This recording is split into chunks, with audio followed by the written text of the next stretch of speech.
Merci, frère Neville. Il paraît que le trio Neville est l'un des meilleurs trios du pays. Bien sûr, c'est exact, c'est exact. Et combien ont entendu l'émission d'hier? Je suis un vieux prédicateur, j'ai plus de 20 ans d'expérience, et j'ai entendu beaucoup de prédications. Mais je crois que l'une des prédications les plus de circonstances que j'ai entendues par rapport au jour où nous vivons, je l'ai entendue hier, de la bouche de notre pasteur, frère Neville. Ceux d'entre vous qui ont manqué ça, vous avez manqué un grand trésor. C'était quelque chose qui me tenait beaucoup à cœur. Et pendant que mon épouse faisait la vaisselle, Junie, je l'aidais. Alors, il n'y a pas de mal à ça. Dolores te l'a fait faire aussi alors. Pendant que je l'aidais à faire la vaisselle, nous n'avons pas pu nous empêcher de nous arrêter tous les deux, simplement pour constater tous les deux combien le Seigneur utilisait notre frère. Et au cours de ce message d'hier à la radio, s'il m'a jamais été donné d'entendre un chef-d'œuvre extraordinaire, celui-là en était bien un. Et j'étais si content de savoir que celui que le Seigneur utilisait pour apporter ce message, j'étais associé avec lui dans l'œuvre du Seigneur. Alors, et le quatuor ou le trio, hier, ils ont été absolument formidables. Et ils le sont toujours. Et notre pasteur aussi. Et nous apprécions ça de tout notre cœur. Nous prions Dieu de continuer à être avec notre frère et à lui accorder ces messages puissants, à la fois dans les chants et dans la parole, alors que le temps poursuivra sa marche. Et maintenant, là, à cause de vos prières, de ce que vous avez prié pour nous pendant que nous étions sur le champ de travail, le Seigneur a béni abondamment, d'une façon glorieuse. Et nous sommes très heureux de vous l'annoncer, que notre Sauveur a fait beaucoup de choses pendant les réunions. Il a sauvé des âmes et la foi des gens a rempli la condition requise pour recevoir la puissance de guérison de Dieu. Et ils ont été guéris. Et maintenant que nous avons encore avancé d'un cran, maintenant nous repartons encore. Nous nous lançons de nouveau sur le champ de mission cette semaine à Lima, dans l'Ohio, chez les baptistes. Et certainement que nous tenons à vos prières pour la série de réunions de cette semaine à Lima. Ensuite, après celle-là, nous reviendrons pour aller à Evansville, dans l'Indiana, pour une seule soirée. Et c'est celle du 3 février, chez les hommes d'affaires chrétiens. Ils ont mis sur pied un nouveau chapitre et je dois y prêcher le matin. Et puis, le soir, s'il ne neige pas ou qu'il ne fait pas mauvais et que je puisse rentrer, eh bien, je dois rester pour la réunion du soir. Sinon, je serai ici au tabernacle ce soir-là, si le Seigneur le veut, le 3 février. Ensuite, du 10 au 17, ce sera à Minneapolis. Et le 16, le matin du 16, ce sera le petit déjeuner des hommes d'affaires chrétiens. Alors, nous prévoyons passer des moments bénis à ce petit déjeuner et aussi aux réunions. Nous revenons ensuite pour aller à Shreveport et après à Phoenix, en Arizona, au Madison Square Garden. Et là, ce sera avec la collaboration entière de tous les ministres de l'association de la vallée de Maricopa, au beau grand Madison Square Garden, à Phoenix, là-bas, que nous aurons les réunions. Et puis, de là, nous irons dans la vallée de San Fernando, chez frère Espinoza, avec tous les Mexicains. Et de là, nous nous rendrons à un lac, le nom m'échappe, le lac Clear, pour 3 soirs là-bas. Après quoi, nous continuerons à Oakland, à la belle grande salle municipale, qui contient presque 10 000 places assises.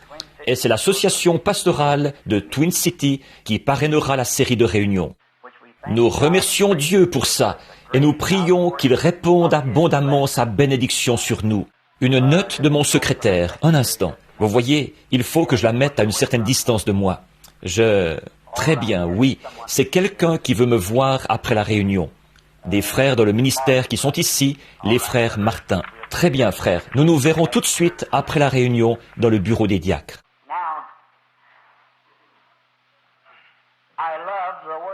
J'aime la parole, parce que la parole est la vérité de Dieu. Et hier, je parlais à notre frère Cox et à sœur Cox. Et je pense que frère, oui, il est ici ce matin. Et je ne sais pas si sœur Cox est ici ou pas. Toujours est-il que nous discutions de choses en rapport avec la vie chrétienne, comme le font généralement les chrétiens quand ils se rencontrent. Et au cours de cette discussion, il a été question de ceux qui parlent contre d'autres concitoyens du royaume. En effet, c'est ce que nous entendons parfois à la radio. On démolit carrément l'autre, et on nomme les gens, et on dit d'eux qu'ils ne sont pas chrétiens, et tout. Ça, c'est tout simplement enfantin. Voilà tout. Ce sont des enfants, simplement. Nous devrions être des adultes, c'est vrai. Et donc, des adultes, ça ne parle pas comme ça.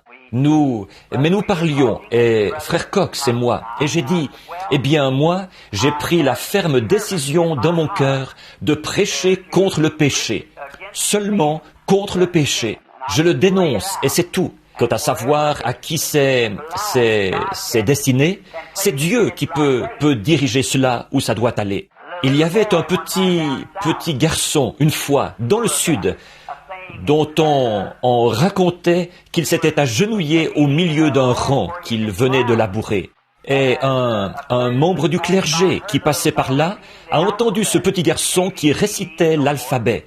A, B, C, D, et ainsi de suite. Et comme il était à genoux, le membre du clergé était fort troublé. Donc, il a entendu ce petit garçon réciter l'alphabet et dire ensuite « Amen ». Et comme il se relevait, eh bien, le membre du clergé lui a parlé. Il a dit « Fiston, je suis le serviteur du Seigneur. Je t'ai entendu prier, mais tu ne faisais que réciter l'alphabet.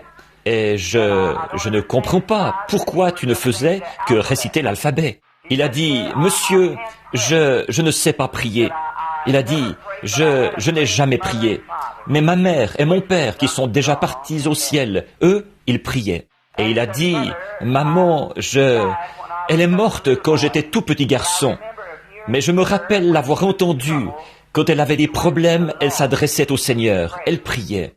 Et j'étais tellement jeune quand elle est morte qu'elle n'a pas pu m'apprendre à prier. Et on m'a placé sous la responsabilité d'une personne méchante qui me bat et me maltraite. Et je pensais qu'après avoir appris mon alphabet, peut-être que si je prenais tous les mots, que je récitais toutes les lettres, qu'il serait peut-être capable de les assembler pour comprendre ce que j'ai voulu dire.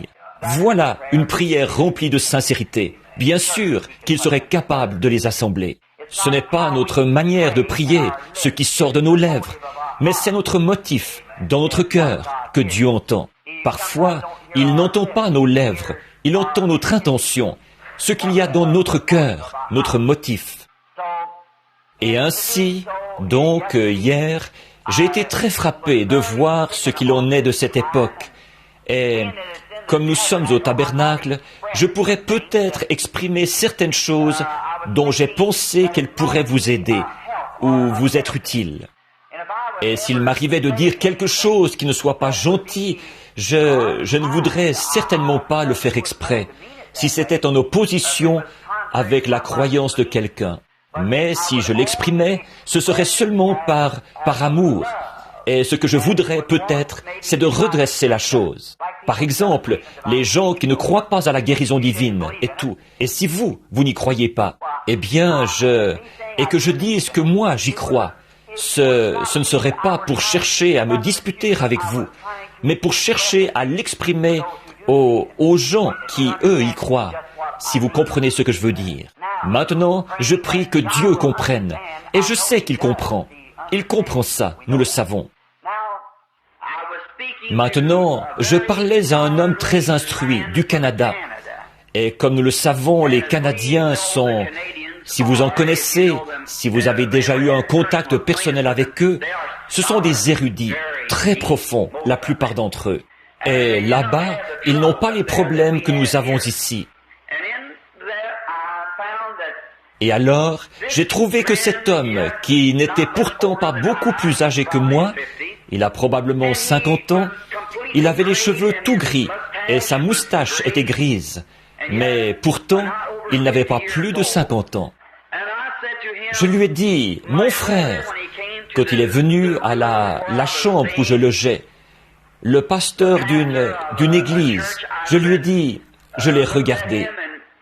Il y a seulement quelques années, à Saskatoon, nous avions eu une glorieuse réunion ensemble, au grand stade, alors que je commençais juste à faire des réunions d'évangélisation.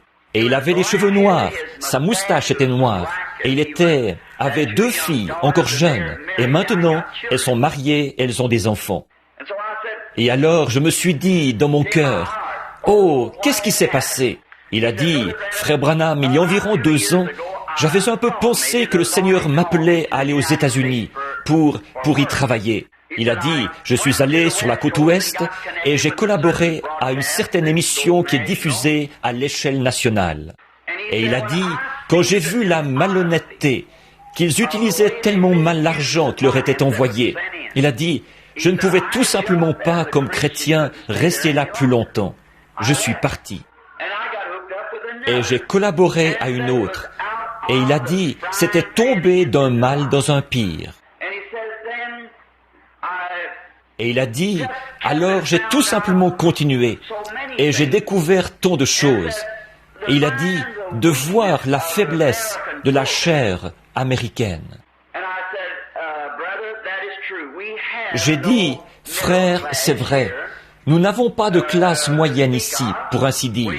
Nous avons soit les gens qui sont très froids, très formalistes et indifférents, ou ceux qui sont fanatiques à l'extrême. Et nous n'avons pas de terrain entre les deux. J'ai dit, c'est dommage. Il a dit, ensuite je suis venu ici. Et il a dit, frère Branham, dès que je suis arrivé et que j'ai apporté mon premier message, j'ai vu que tout ce qu'on faisait, c'était de taper sur le piano et de renverser les chaises. Et il a dit, alors j'ai commencé à me poser des questions. Il a dit, et au milieu de tout ça, j'ai essayé de prêcher l'évangile avec la parole, simplement.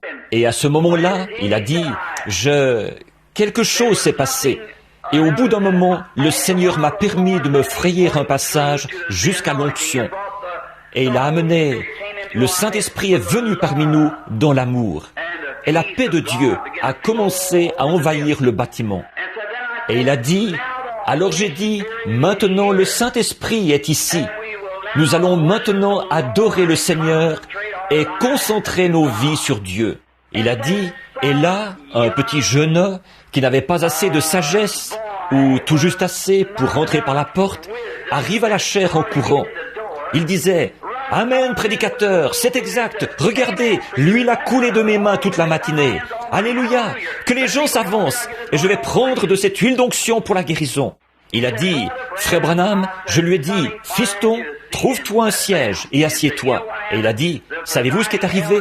L'ancien qui présidait la réunion m'a dit, « Vous, trouvez-vous un siège et asseyez-vous. » Il a dit, « Comment arriverons-nous jamais à... Comment pouvez-vous, comment des prédicateurs qui essaient de garder leur position entre les deux côtés fanatiques, peuvent-ils faire le contrepoids? » J'ai dit, c'est seulement la grâce de Dieu. Oh, quelle position! Et cet homme a fondu en larmes, les mains sur son visage. Il en a tant versé. Mon épouse et moi étions là, que les larmes tombaient sur sa jambe de pantalon.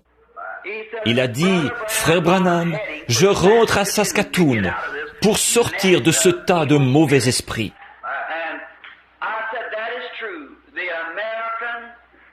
J'ai dit, c'est vrai, les groupes intellectuels de la haute société américaine, maintenant ils sont tellement contre l'autre groupe. Et l'autre groupe s'est précipité dans le fantastique, au point que le véritable évangile, on a peine à trouver un endroit où on peut l'aborder, et où il aurait la prééminence. Mais, en partant de la maison, je parlais à frère Cox en chemin. Il n'est au courant de rien, il est assis là. En chemin, je disais, « Seigneur, comme c'est vrai, et comme ça a été difficile d'essayer d'apporter le véritable évangile aux gens, en tirant sur les deux côtés, tout en essayant de rester au milieu du chemin. Et nous avons lutté pour ça depuis l'heure où la pierre angulaire a été posée. Voyez, maintenant, j'ai dit, et ces Américains ici, qu'est-ce qui va leur arriver? Et c'est comme si quelque chose m'avait parlé simplement et avait dit, toi, qu'est-ce que tu fais? Que t'importe? Toi, suis-moi. Et alors la vision m'est revenue à l'esprit, le jour où j'ai posé la pierre angulaire. En revenant chez nous, je citais cela à mon épouse. Combien se rappelle la vision qu'il y a eu le matin de la pierre angulaire? Elle est là, dans la pierre angulaire en ce moment. Il y a 23 ans de ça, je pense. Et j'étais juste de l'autre côté de la rue ici. Je venais de me réveiller un matin vers 7 heures. C'était en juin, quand la pierre angulaire a été posée, je crois, ou en juillet. Et ce matin-là, je regardais dehors, vers le soleil levant, l'est.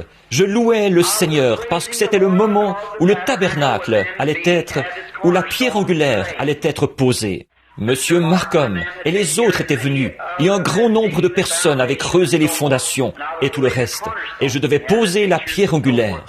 Nous avons les photos de ça et tout. Et chacun devait mettre un petit souvenir dans la pierre angulaire. Et même les catholiques, en passant, ils laissaient tomber ce qu'ils avaient, leur petit chapelet et tout, dans la pierre angulaire. Toujours est-il que ce matin-là, le Saint-Esprit m'a dit, pendant que j'étais étendu là, à cette époque-là, je n'appelais pas ça une vision. Je disais simplement que c'était une transe. Alors, j'ai eu une vision qui m'a parlé. Il m'a été dit que mon travail se ferait entre les deux branches des pentecôtistes, les trinitaires et les unitaires. Il y avait un espace vide à remplir de chacun des côtés. Je ne les ai pas mélangés. J'ai simplement cassé une branche de chaque arbre et je les ai plantés. Et les grands arbres se sont élevés dans le ciel. Ils poussaient rapidement et leurs fruits tombaient par terre. Ils étaient délicieux. J'en mangeais. Et la croix, qui se trouvait juste devant moi, était recouverte de fruits. Et alors, quand je suis arrivé là, le Saint-Esprit est descendu. Du haut des arbres, il a dit, dans une secousse et un mugissement, il a dit, fais l'œuvre d'un évangéliste. Il a dit, quand tu reviendras à toi, lis 2 Timothée 4. Il a dit, fais l'œuvre d'un évangéliste. Ceci n'est pas ton tabernacle. Alors j'ai dit, où? Et j'ai vu le tabernacle tel qu'il est aujourd'hui. J'ai dit, où est mon tabernacle? Et il m'a placé sous le beau ciel bleu. Il a dit, fais l'œuvre d'un évangéliste. Remplis bien ton ministère.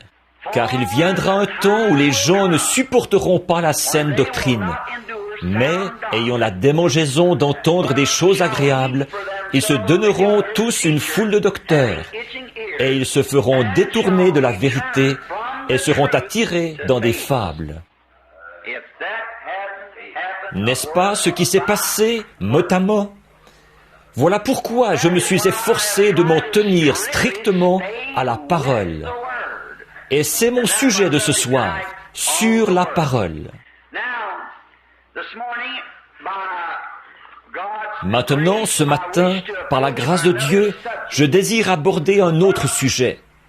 Mais avant de l'aborder, pendant que vous prenez Ézéchiel au chapitre 6, j'aimerais dire ceci en guise d'introduction. Partout, j'ai essayé très fort de tenir la parole dans sa droite ligne. Alors priez pour moi, que je sois toujours fidèle à la parole. C'est ça, à la parole. Bien, maintenant dans Ézéchiel au chapitre 36, et nous voulons commencer à lire au verset 26. Je te donnerai un esprit nouveau et un cœur nouveau. Et ensuite au verset 27, je mettrai mon esprit en vous et je ferai que vous suiviez mes ordonnances. Maintenant, pouvons-nous courber la tête juste avant d'aborder ceci?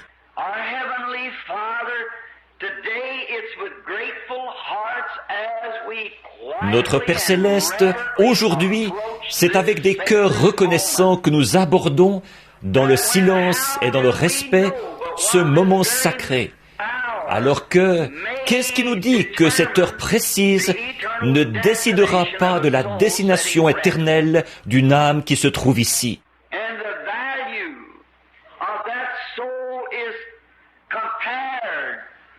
Et la valeur de cette âme est comparable à bien des milliers de mondes. Aussi nous te prions, Père, de nous permettre d'aborder ceci respectueusement, solennellement et avec une attitude de prière.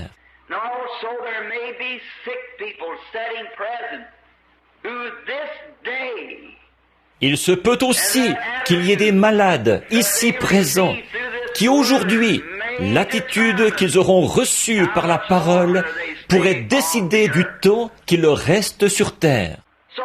Alors, nous sommes conscients du sérieux de ce moment précis.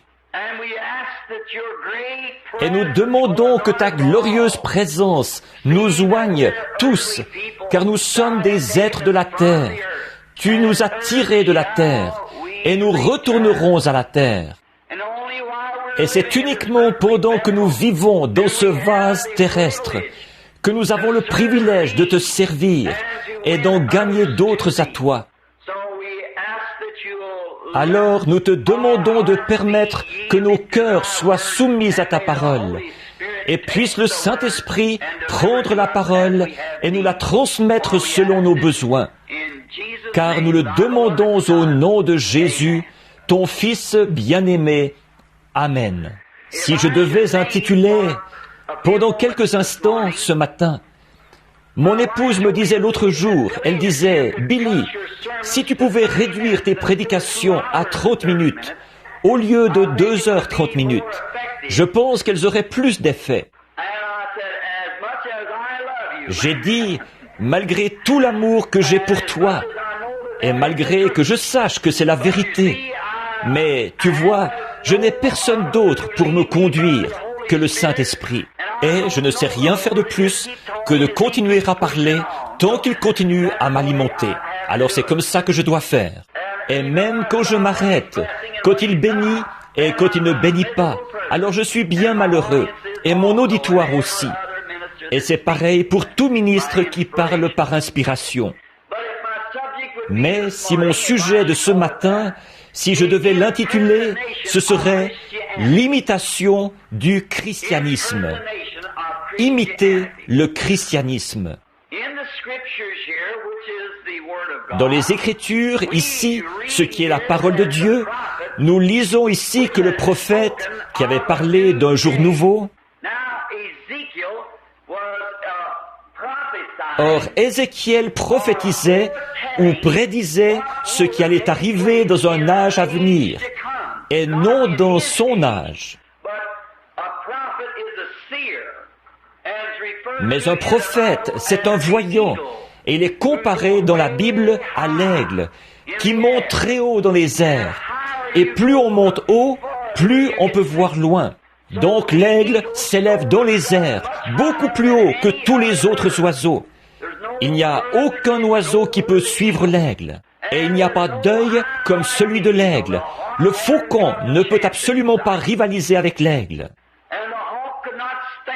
Et le faucon ne pourrait pas supporter l'altitude à laquelle l'aigle peut s'élever. Il mourrait. Il n'a pas la constitution de l'aigle.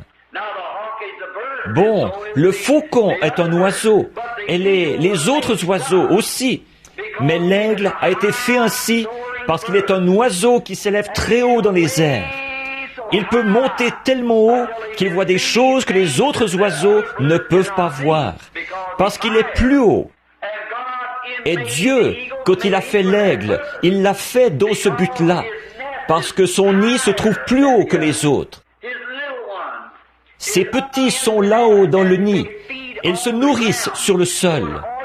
Alors, pour voir venir l'orage ou les difficultés, l'aigle, s'il veut survivre, il doit monter plus haut pour pouvoir protéger ses petits. Et Dieu compare le prophète à l'aigle. Sa constitution serait comme celle du prophète. Celui-ci est un voyant qui, dans l'esprit, monte au-dessus de l'émotion de l'Église. Il va plus loin que le rythme de la musique. Il va plus loin que le battement des mains. Il va plus loin que la joie qui se manifeste parmi les saints. Il va plus loin que toutes ces choses. Dieu le fait monter dans une sphère où il est tout seul. Tout seul. Alors il lui ouvre les yeux et il le fait regarder autour de lui et voir les choses qui sont à venir.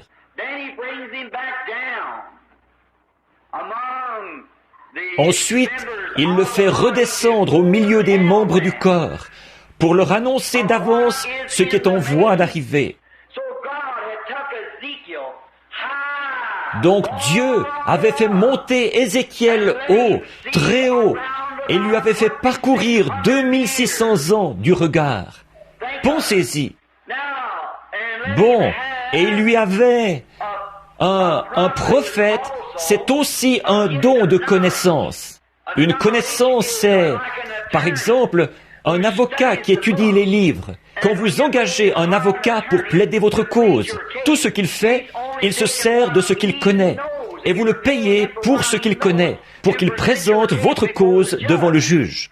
Et maintenant, un don de connaissance dans la Bible, c'est de la prophétie, par laquelle on monte découvrir les choses qui doivent arriver, et on redescend les annoncer. Mais ces choses doivent concorder avec la Bible, avec le livre. Si elles ne sont pas dans le livre, alors elles ne sont pas acceptées, parce que le juge juge d'après le livre. Vous le voyez? Donc ce doit être selon la parole. Et puis, la parole que Dieu a prononcée avant la fondation du monde, ce n'est pas que Dieu parle et dit quelque chose au prophète à ce moment-là. C'est que le prophète saisit ce que Dieu a déjà dit, car la parole était là avant la fondation du monde. Dieu a prononcé la parole, et elle repose là, répartie dans le temps. Alors le prophète monte, et il voit le temps à venir. Donc, il s'agit seulement d'un don de connaissance. Il redescend l'annoncer, et il le met sur papier. Ici, Ézéchiel le prophète monte, et il voit le jour où nous vivons. Oh, quelle escalade sur l'échelle de Jacob, pour voir d'avance ce qui arrivera. Et il redescend l'annoncer. Et les dernières années, les 2000 dernières années, alors qu'Ézéchiel a vécu 6 à 800 ans avant la venue de Christ, ils avaient un cœur de pierre. Et c'est parce que le Saint-Esprit ne pouvait pas entrer dans ce cœur-là. Il n'y avait aucun moyen pour lui d'entrer dans ce cœur-là, parce que c'était un cœur rempli de péché. Et il n'y avait que l'expiation du sang d'un animal qui se trouvait entre ce cœur de pierre et le Créateur. Mais alors, ce sang animal était un substitut, bien sûr, mais c'était seulement une ombre ou un type du véritable sang qui allait venir. La vie qui se trouvait dans la cellule de sang était une vie animale. Elle n'était pas compatible avec l'esprit humain, parce que la vie animale n'a pas d'âme à l'intérieur. Mais la vie humaine a une âme à l'intérieur. Par conséquent, elle n'était pas compatible, comme l'huile avec l'eau. Mais quand le Christ est venu et qu'il est mort, maintenant, il y a le sang de Christ qui a été versé au calvaire. Et à l'intérieur de cette cellule de sang, il y a la vie de nul autre que Dieu. Vous le voyez?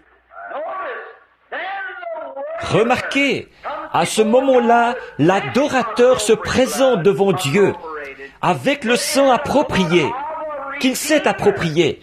C'est le sang d'un rédempteur qui nous rachète. Par le péché, vous vous êtes mis dans la maison de prêt sur gage. Adam vous a mis dans la maison de prêt sur gage. Mais Christ est venu et il est votre rédempteur. Vous appartenez à Christ. Dieu vous a donné à Christ comme cadeau d'amour à cause de son sacrifice. Et vous êtes amenés à Christ par le Saint-Esprit qui vous a attiré par le sang du Seigneur Jésus. Et vous lui avez été offert en cadeau. Et Dieu aime ces cadeaux et il ne permettra pas qu'on les détruise. L'autre jour, un prédicateur posait une question à un autre prédicateur. Et maintenant, pardonnez-moi, il y a un peu de ma doctrine à moi ici. Mais au tabernacle, nous nous le permettons. Donc l'autre jour, un homme posait une question à un autre. Il disait, ne crois-tu pas que si un jour un homme a été un enfant de Dieu, né de l'Esprit de Dieu, lavé dans le sang et racheté entièrement par Dieu, par le renouvellement de son cœur, par le lavage d'eau, par le sang, par la parole, et qu'il devient un enfant de Dieu, penses-tu que cette personne-là puisse pécher et s'éloigner de Dieu au point d'être perdue? Et le prédicateur qui parlait avec lui, comme il était très versé dans la Bible, il a dit, « Je répondrai à ta question quand tu auras répondu à la mienne. » Penses-tu qu'un homme puisse être tellement bon qu'il ne monte pas, ne vole pas, ne fasse rien de mal, mais qu'il soit tellement bon que Dieu l'accepte dans le ciel sans le sang de Christ? Non, bien sûr que non. Vous ne pourriez pas aller au ciel sans le sang du Seigneur Jésus. Peu importe combien vous êtes bon, ça, ce n'est que de la droiture fabriquée. Et nous n'allons pas au ciel sur les mérites d'une droiture fabriquée. Peu importe combien vous êtes bon, il vous est totalement impossible d'aller au ciel sur les mérites de votre bonté. C'est la miséricorde de Dieu qui vous a racheté au calvaire. Et vous êtes le cadeau d'amour que Dieu a offert à Christ. Et si Dieu a offert un cadeau à Christ, Christ garde son cadeau. Tous ceux qui viendront à moi, tous ceux que le Père m'a donnés viendront à moi. Et aucun d'eux n'est perdu. Je les ressusciterai au dernier jour. Bon, vous pourriez être sous le coup de l'émotion. Vous pourriez avoir de l'huile sur les mains, parler en langue ou danser dans l'esprit, ou bien adhérer à l'église, ou vous adonner au fantastique qui est à l'ordre du jour, et être perdu, certainement, c'est vrai. Mais si vous êtes le cadeau d'amour que Dieu a offert à Christ, vous êtes en sécurité. Or, votre vie montrera ce que vous êtes. C'est à leurs fruits que vous les reconnaîtrez. Si vous essayez de vous forcer à être doux, humble et tout, alors vous êtes encore en dehors du royaume. Ce n'est pas, à ce moment-là, c'est votre œuvre à vous. Et c'est là que l'Église, que les gens qui se disent l'Église, ont échoué si lamentablement. En effet, à cause de leurs œuvres personnelles, ils estiment qu'ils méritent la bonté et la grâce de Dieu, par ce qu'ils font et par leur manière de vivre. Mais ça n'a absolument rien à y voir. C'est un cadeau de Dieu. Votre propre conscience, pour fuir l'enfer, chercherait à vous faire, ou plutôt vous, en voulant fuir l'enfer, vous chercheriez à mener une bonne vie et à faire ce qui est bien. Un bon citoyen ferait ça, sans être nécessairement chrétien. J'ai vu bien des hommes qui allaient jusqu'à renier le nom du Seigneur Jésus. Et c'étaient des gens très bien, humainement parlant. Regardez Ésaü, qui était un homme bien meilleur que Jacob, mais il n'avait pas la conception de savoir qu'il avait vendu son droit d'aînesse. En effet, il l'a méprisé. Aussi, il a été rejeté devant Dieu. Pourtant, il était bien plus gentleman, bon voisin et homme attaché aux œuvres que Jacob. Jacob, son nom même veut dire supplantateur. Vous savez ce qu'est un supplantateur? C'est un trompeur. Alors mais Ésaü, lui, était un gentleman, à tous les points de vue. Par contre, Jacob avait les yeux fixés sur ce droit d'aînesse. Et on avait beau le traiter de tous les noms. Si je peux parler ainsi, pardonnez-moi l'expression, on avait beau le traiter d'exalté, de fanatique, ou de tout ce qu'on voulait, mais lui, il respectait ce droit d'aînesse. C'était sa seule motivation. Il voulait le droit d'aînesse, coûte que coûte.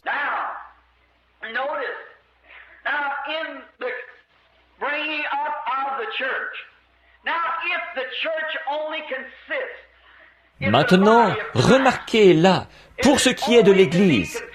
Or, si l'Église, c'est uniquement, si le corps de Christ doit être dirigé uniquement par l'intellect, par la théologie, par la conception mentale, alors nous dépendons entièrement de la connaissance intellectuelle humaine. Permettez-moi d'éclaircir ça. Si l'Église repose uniquement sur l'intellect, ou sur la façon dont l'homme peut organiser l'Église, construire de grands bâtiments, y mettre des sièges rembourrés et un orgue à tuyaux de milliers de dollars, et sur la capacité qu'a cet homme de prêcher son message de manière à amener des gens dans l'Église et à les faire adhérer à l'Église. Et plus on aura de membres sur le registre, plus, mieux ce sera au ciel.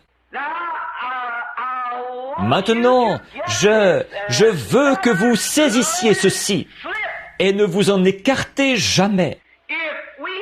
Si tout ce dont nous avons besoin, c'est de la conception intellectuelle de l'homme, nous n'avons pas besoin du Saint-Esprit.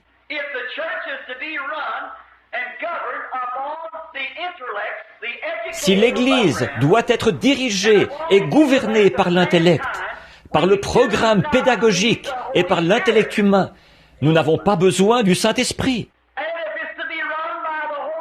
Et si elle doit être dirigée par le Saint-Esprit, nous n'avons pas besoin de l'intellect. C'est soit l'un, soit l'autre. Or, l'émotion mentale, si pour nous, c'est seulement plus l'homme est intelligent, plus il est intellectuel, plus il est instruit, plus il suit les règles de la grammaire, alors mieux ça vaudra pour l'Église, mieux ça vaudra pour les gens. S'il peut présenter le programme et dire « Bon, nous allons construire une grande église, nous allons lui donner tel nom, nous allons attirer l'attention des gens d'un bout à l'autre de la ville, quand nous ferons carillonner nos cloches tous les dimanches matins sur notre flèche. Nous attirerons l'attention du pauvre pécheur perdu, enfoncé dans la fange, quand il verra que nous portons ce qu'il y a de mieux comme vêtements. Quand il verra que nos femmes savent arranger leurs cheveux, que les femmes pauvres verront que nos femmes savent se coiffer et qu'elles portent de jolis chapeaux. Et quand nous présenterons ceci aux gens, alors les pauvres et les affamés viendront à nos réunions et voudront ressembler à ces femmes-là. Et les hommes verront les beaux complets que nous portons et notre habillement et combien les voitures que nous avons et ce que nous faisons et que nous avons une bonne position sociale dans la ville avec les Kivani et les autres clubs et tout ce à quoi nous adhérons. Ils verront ça, et alors les pauvres et les illettrés viendront et ils voudront y emmener leurs enfants et les instruire pour qu'ils puissent devenir membres de cette grande société appelée l'Église. Or, si c'est ça le programme de Dieu, ils ont raison. Mais ce n'est pas du tout ça que Jésus a dit. Jésus a dit, si moi, je suis élevé, j'attirerai tous les hommes à moi. Alors, qu'on utilise le programme pédagogique de ce monde, il n'y a pas de mal à ça. Il n'y a pas de mal à ça à condition qu'on ne laisse pas ceci de côté.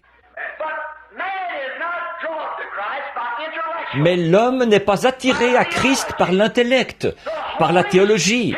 C'est le Saint-Esprit et lui seul qui est le pouvoir attractif de Dieu. Les pauvres ne le recevront jamais et les riches ne le peuvent pas, tant qu'ils ne deviendront pas pauvres quant aux choses du monde. Christ, qui était riche, est devenu pauvre, afin que, par sa pauvreté, nous puissions être riches. Celui qui s'élève sera abaissé, et celui qui s'humilie sera élevé. Eux, ils ont tout chamboulé.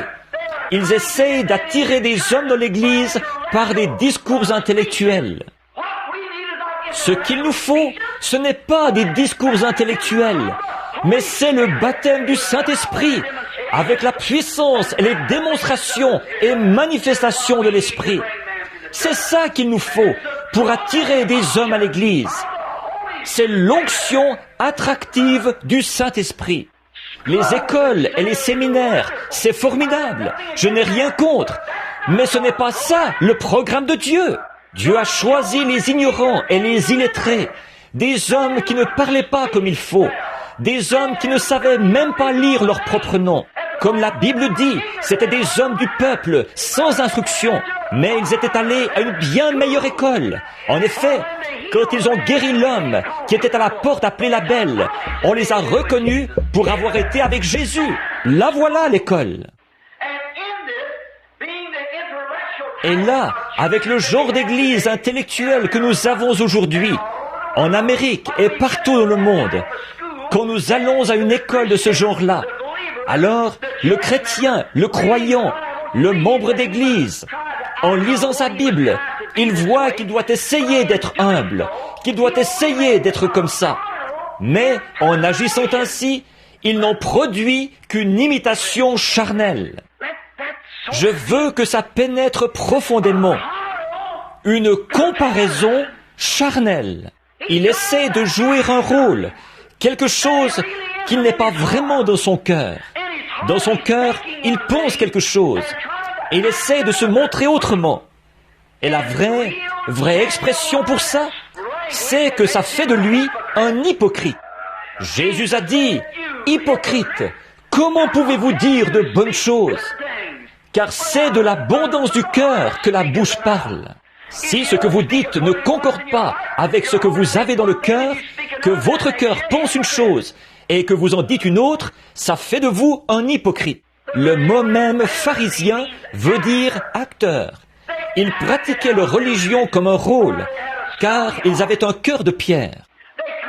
Ils venaient dire, « Bon maître, nous voudrions voir un signe de ta part, pour prouver que tu es bien ce que tu as dit. » Il a dit, « Pourquoi m'appelez-vous bon, alors qu'il n'y a que Dieu qui soit bon ?»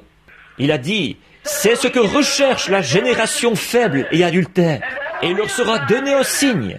Comme Jonas fut 3 jours et 3 nuits dans le ventre du grand poisson, de même, le Fils de l'homme sera 3 jours et 3 nuits dans le sein de la terre. » Maintenant, pour essayer d'établir ce nouveau programme, cette nouvelle entente que Dieu a avec l'Église, qui a été introduite à la Pentecôte, pas du tout quelque chose d'intellectuel, mais 120 pêcheurs, faiseurs de tentes, ménagères, sont montés dans la chambre haute et ont attendu jusqu'à ce que la prophétie de Dieu s'accomplisse. Et ils ont reçu le baptême du Saint-Esprit. Jésus a dit, arrêtez de prêcher, n'allez pas plus loin, ne faites plus rien à ce sujet, mais attendez dans la ville de Jérusalem jusqu'à ce que vous soyez revêtus de la puissance d'en haut. Pas jusqu'à ce que vous ayez obtenu votre licence en lettres, ou votre doctorat en théologie, ou quoi encore, jusqu'à ce que vous soyez docteur en philosophie, en psychologie. Pas, et que vous deveniez un professeur intellectuel, mais attendez d'avoir votre diplôme. Pas, attendez d'avoir un diplôme universitaire. Mais jusqu'à ce que vous soyez revêtus de la puissance d'en haut. Pas de celle de l'école, mais de celle d'en haut. Alors vous serez mes témoins à Jérusalem, dans la Judée, dans la Samarie et jusqu'aux extrémités de la terre. Sa dernière commission, c'était par tout le monde, prêcher l'évangile à toute la création. Celui qui croira et qui sera baptisé sera sauvé. Et celui qui ne croira pas sera condamné. Et, conjonction, voici les signes qui accompagneront ceux qui auront cru. En mon nom, ils chasseront les démons, ils parleront de nouvelles langues, ou s'ils boivent quelques breuvages mortels, ou qu'ils saisissent un serpent, il ne leur fera point de mal. Et s'ils imposent les mains aux malades, les malades seront guéris. Ce sont des choses comme celle-là qui devaient être le signe du croyant, plutôt que l'instruction et l'intellect, parce que l'intellect ne peut pas produire cela. Maintenant, nous voyons donc que il allait établir une nouvelle église. Il ne voulait pas, vous ne pouvez pas remettre la vieille église à neuf. Tout ce que vous lui faites, c'est un lifting. Et ça ne donne rien. C'est un cœur nouveau qu'il faut. J'ôterai le vieux cœur de pierre. Pas vous vous en débarrasserez, mais je l'ôterai. Voyez-vous la différence? C'est un acte de la grâce. Je le ferai. Et vous, les baptistes et les presbytériens, qui prêchez la sécurité éternelle et qui agissez comme le monde, honte à vous. Qu'est-ce que vous prêchez? Certainement. J'ôterai le vieux cœur de pierre et je mettrai en vous un cœur de chair. Maintenant, regardez bien. Il a dit qu'il le ferait. Si vous ne pouvez pas mettre cela, parler de cela dans la vieille église intellectuelle. Voilà pourquoi l'Amérique est dans l'état où elle est aujourd'hui. C'est parce que la vieille idée intellectuelle l'a endurcie. C'est pour cette raison qu'il faut qu'elle aille et qu'il faut que chaque personne signe des papiers et tout pour son petit réveil de Hollywood qui va avoir lieu. Et ils arrivent tous là. Ils ont l'air de séducteurs et de reines de beauté. Et ils font leur petit numéro. Et quand ils repartent, on découvre, en y revenant, qu'à peu près 90% de ceux qui ont accepté Christ comme leur sauveur ne sont plus là. Qu'est-ce qu'il y a? Ce n'était pas un réveil. C'était une illusion intellectuelle. C'est exact. C'était seulement une présentation. Pendant que les Américains s'enthousiasment et battent des mains et un numéro de télévision, on a transformé cela en télévision. La chair a été transformée en étalage des modes de Hollywood. Alors que le prédicateur de l'Évangile, à l'ancienne mode, buvait de l'eau de la citerne et prêchait toute la nuit à la lumière de la lampe, les choses ont changé. Mais nous avons changé ça, et c'est pour cette raison que nous avons ce groupe intellectuel. Et comment arriverez-vous jamais, alors que dans chaque foyer, on regarde à la télé Qui aime Lucie et toutes ces autres émissions impies qui passent sur les ondes et à la télévision, et des choses semblables. Comment arriverons-nous jamais à introduire ce nouvel évangile de la façon dont Christ nous a dit de le faire, au milieu de tout ça? Si la pensée est encore charnelle, elle va se précipiter dans le fantastique et le fanatisme. Elle laissera la parole de Dieu de côté et se lancera dans l'huile qui coule et tout le reste. Et comment allez-vous empêcher ça? La Bible a dit que ce serait comme ça. Alors, vous ne pourrez pas l'empêcher. Exact. Dieu a dit que ce serait comme ça. Maintenant, où allons-nous? Les intellectuels, la vieille dame, ils lui ont fait un lifting. Elle est toujours la même vieille femme. Le vieil homme, ils lui ont fait un lifting. Il est exactement le même vieil homme. Je vais tourner la page au nouvel an et je vais commencer une vie nouvelle. Je vais mettre ma pipe au rebut pour la reprendre le lendemain. Voyez, ça, c'est vous. Ce n'est pas un lifting, c'est une naissance qu'il faut à l'Église. Or, on ne peut pas prêcher cela à la vieille Église. Elle ne le supportera pas. Jésus l'a dit dans Luc, vers le chapitre 5, au sujet du vin dans l'outre. Il a dit, on ne met pas du vin nouveau dans de vieilles outres. Autrement, elle serait perdue. Autrefois, je me demandais, c'était quelque chose de surprenant pour ma petite tête d'enfant, quand je pensais, comment l'outre peut-elle être perdue? Bon, ce que nous appelons une outre, si elle est vieille, ça ne change rien, vu qu'elle est en verre. Mais à l'époque de Jésus, ce dont il parlait, c'était de la bouteille dont il se servait à l'époque. Elle était faite de peau d'animal, d'une peau d'animal qui avait été tannée. Alors, quand la peau de l'animal était vieille, eh bien, quand elle était neuve et jeune, qu'elle venait d'être tannée, elle était flexible. Mais en vieillissant, elle séchait. Or, beaucoup d'entre vous ici, vous savez ce qui arrive à une peau quand elle sèche. Elle vieillit et elle sèche, et elle devient toute ratatinée et très dure. Alors, si vous mettez du vin nouveau là-dedans, elle n'a aucune vie, elle va éclater. C'est comme d'essayer de prêcher le baptême du Saint-Esprit avec la vraie, l'authentique puissance de la résurrection. D'essayer de présenter ça aux gens. À ce moment-là, qu'est-ce qui se passe si vous mettez ça en eux? Le vin nouveau a de la vie. et le vin nouveau fermente encore. Oh, j'espère que vous le voyez. La vie nouvelle fermente. Le vin nouveau fermente encore. Et s'il est dans une outre neuve, flexible, où l'huile de l'animal est encore dans la peau, quand le vin nouveau prendra de l'expansion, la peau s'étendra. Autrement dit, quand la Bible dit « Jésus-Christ est le même hier, aujourd'hui et pour toujours », la peau neuve dira « Amen », elle s'étendra. Et quand le vin nouveau dit du baptême du Saint-Esprit « Je suis la vie de Dieu qui agit en toi », la peau neuve dira « Amen », elle s'étendra.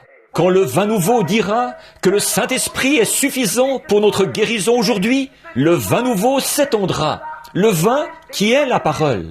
Et quand il le dira, alors l'outre neuve dira Amen. Elle s'étendra dans la même direction. Mais qu'est-ce que le vieux corps va faire, lui? Les jours des miracles sont passés et révolus. Alors, qu'est-ce que nous faisons? Qu'est-ce que nous accomplissons? Nous sommes, il a dit, la vieille outre sera perdue, et le vin aussi sera perdu. Et c'est presque comme de jeter vos perles devant les pourceaux. Ils se retournent et les foulent aux pieds. Le voyez-vous? Or, si Christ oint des prédicateurs pour annoncer l'Évangile, ce n'est pas pour qu'ils retournent à lui sans effet, mais il s'attend à ce que vous receviez la parole. Et au moment de recevoir la parole, tenez-vous prêts. Prenez cette vieille peau de vache dans laquelle vous habitiez là-bas, ce vieil état formaliste, et échangez-la pour une peau de mouton qui est flexible à la parole de Dieu. Alors, à tout ce que la Bible dit, vous direz « Amen ». Mais il faut que ça vienne de la Bible. En effet, le vin nouveau ne fait fermenter que le vin. Il ne contrôle que les éléments qu'il y a à l'intérieur. Tout ce que la levure fait, c'est de faire éclater le globule d'alcool, ce qui entraîne un processus d'éclatement, à mesure que la levure fait éclater la petite bulle, et ce, pour qu'il soit plus parfait.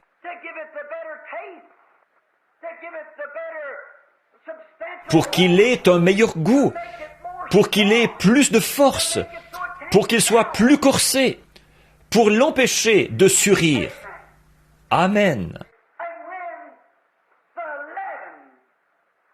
Et le levain de l'élément humain qui est introduit dans le vin nouveau, il cherche à faire éclater la bulle pour faire prendre de la force à l'alcool, qui repousse de l'Église tous les éléments du monde, comme ça, et qui préserve l'Église.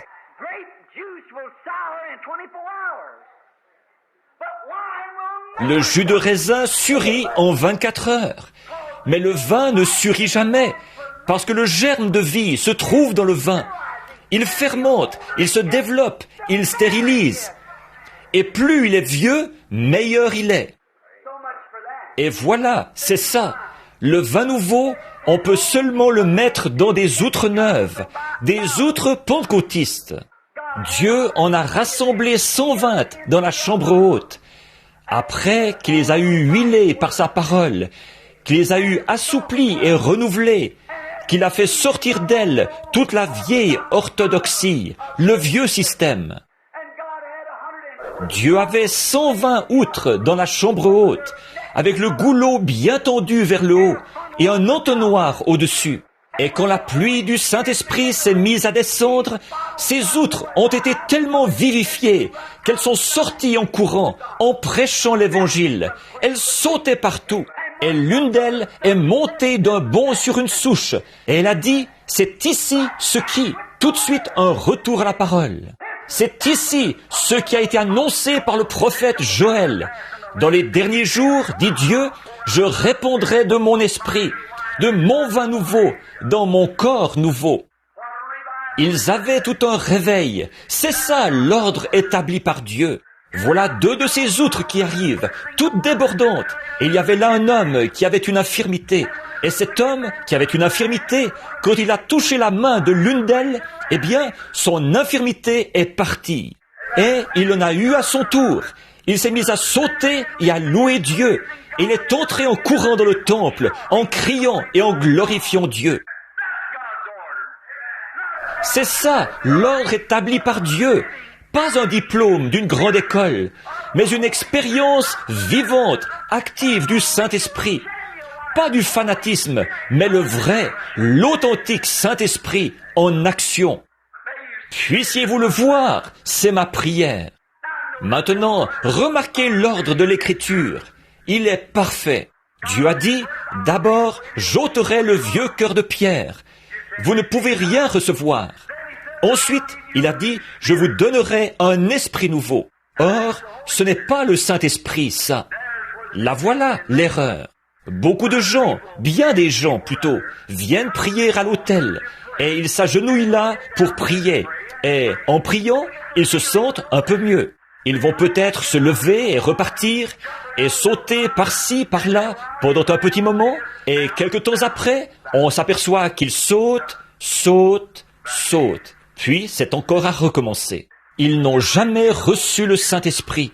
Peu importe combien ils peuvent sauter, ou combien de cris ils ont poussé, ou combien d'huile a coulé de leurs mains, de sang ils ont eu sur le visage, ou combien ils ont parlé en langue, ou combien ils ont jubilé, ou ce qu'ils ont fait.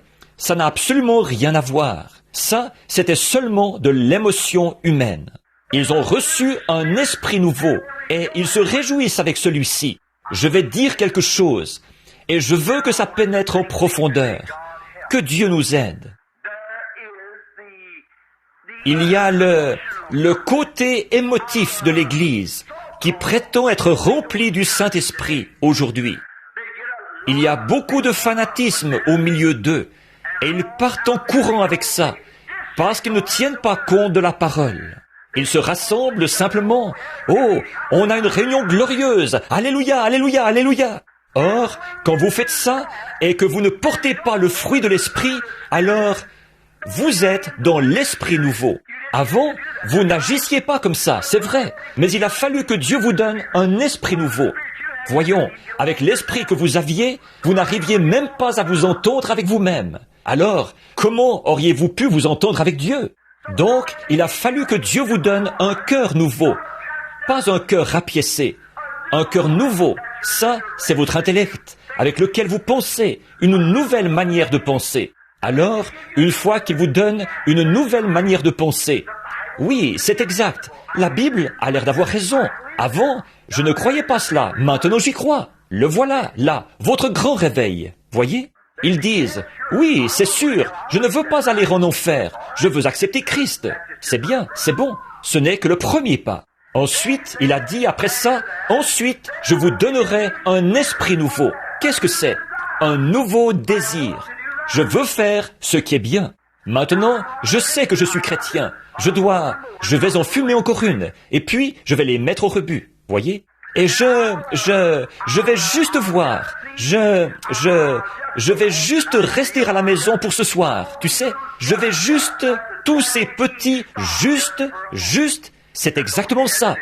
Ève s'est arrêtée juste un instant. C'est tout ce qu'elle a eu à faire. Mais, donc ça, c'est l'esprit nouveau. Ensuite, remarquez l'ordre de l'écriture. Après qu'il a eu donné un cœur nouveau et un esprit nouveau, il a dit, ensuite, je mettrai mon esprit. Maintenant quoi ? C'est ce que l'écriture dit ici. C'est ça l'ordre pneumatique et numérique de l'écriture. Un cœur nouveau, un esprit nouveau, et ensuite, mon esprit. Ensuite, le Saint-Esprit de Dieu.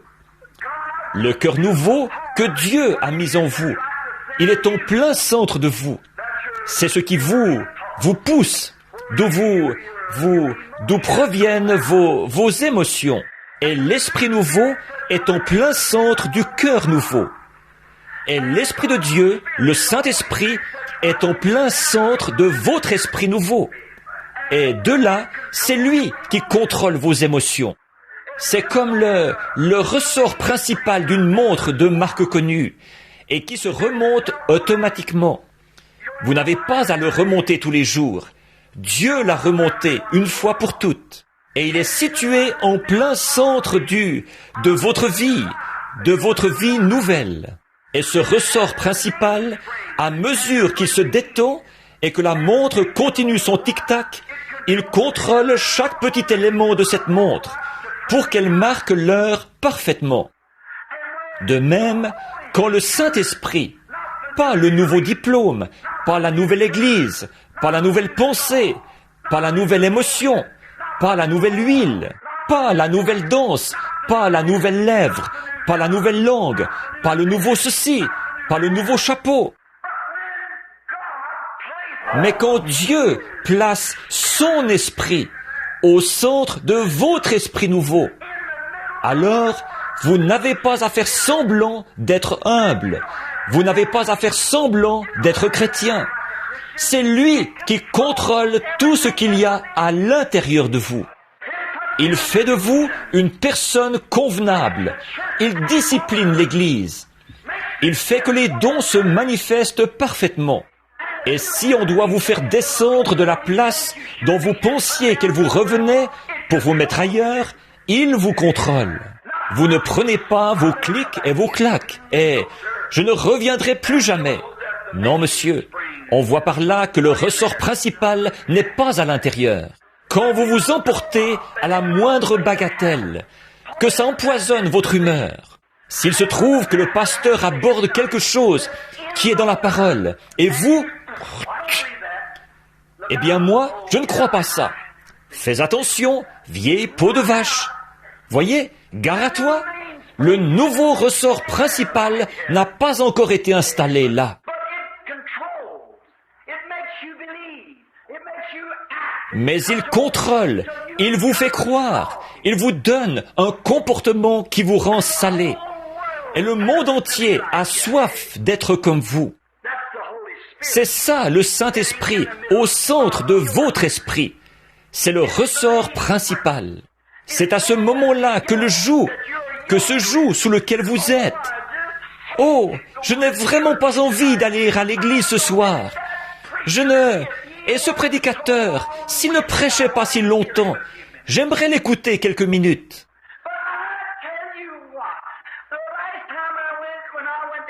Mais je vais te dire, la dernière fois que je suis allé à ma partie de cartes, Suzy m'a dit, tu ne vas pas me dire, quoi, tu oserais, tu t'es abaissé au point de laisser pondre tes cheveux?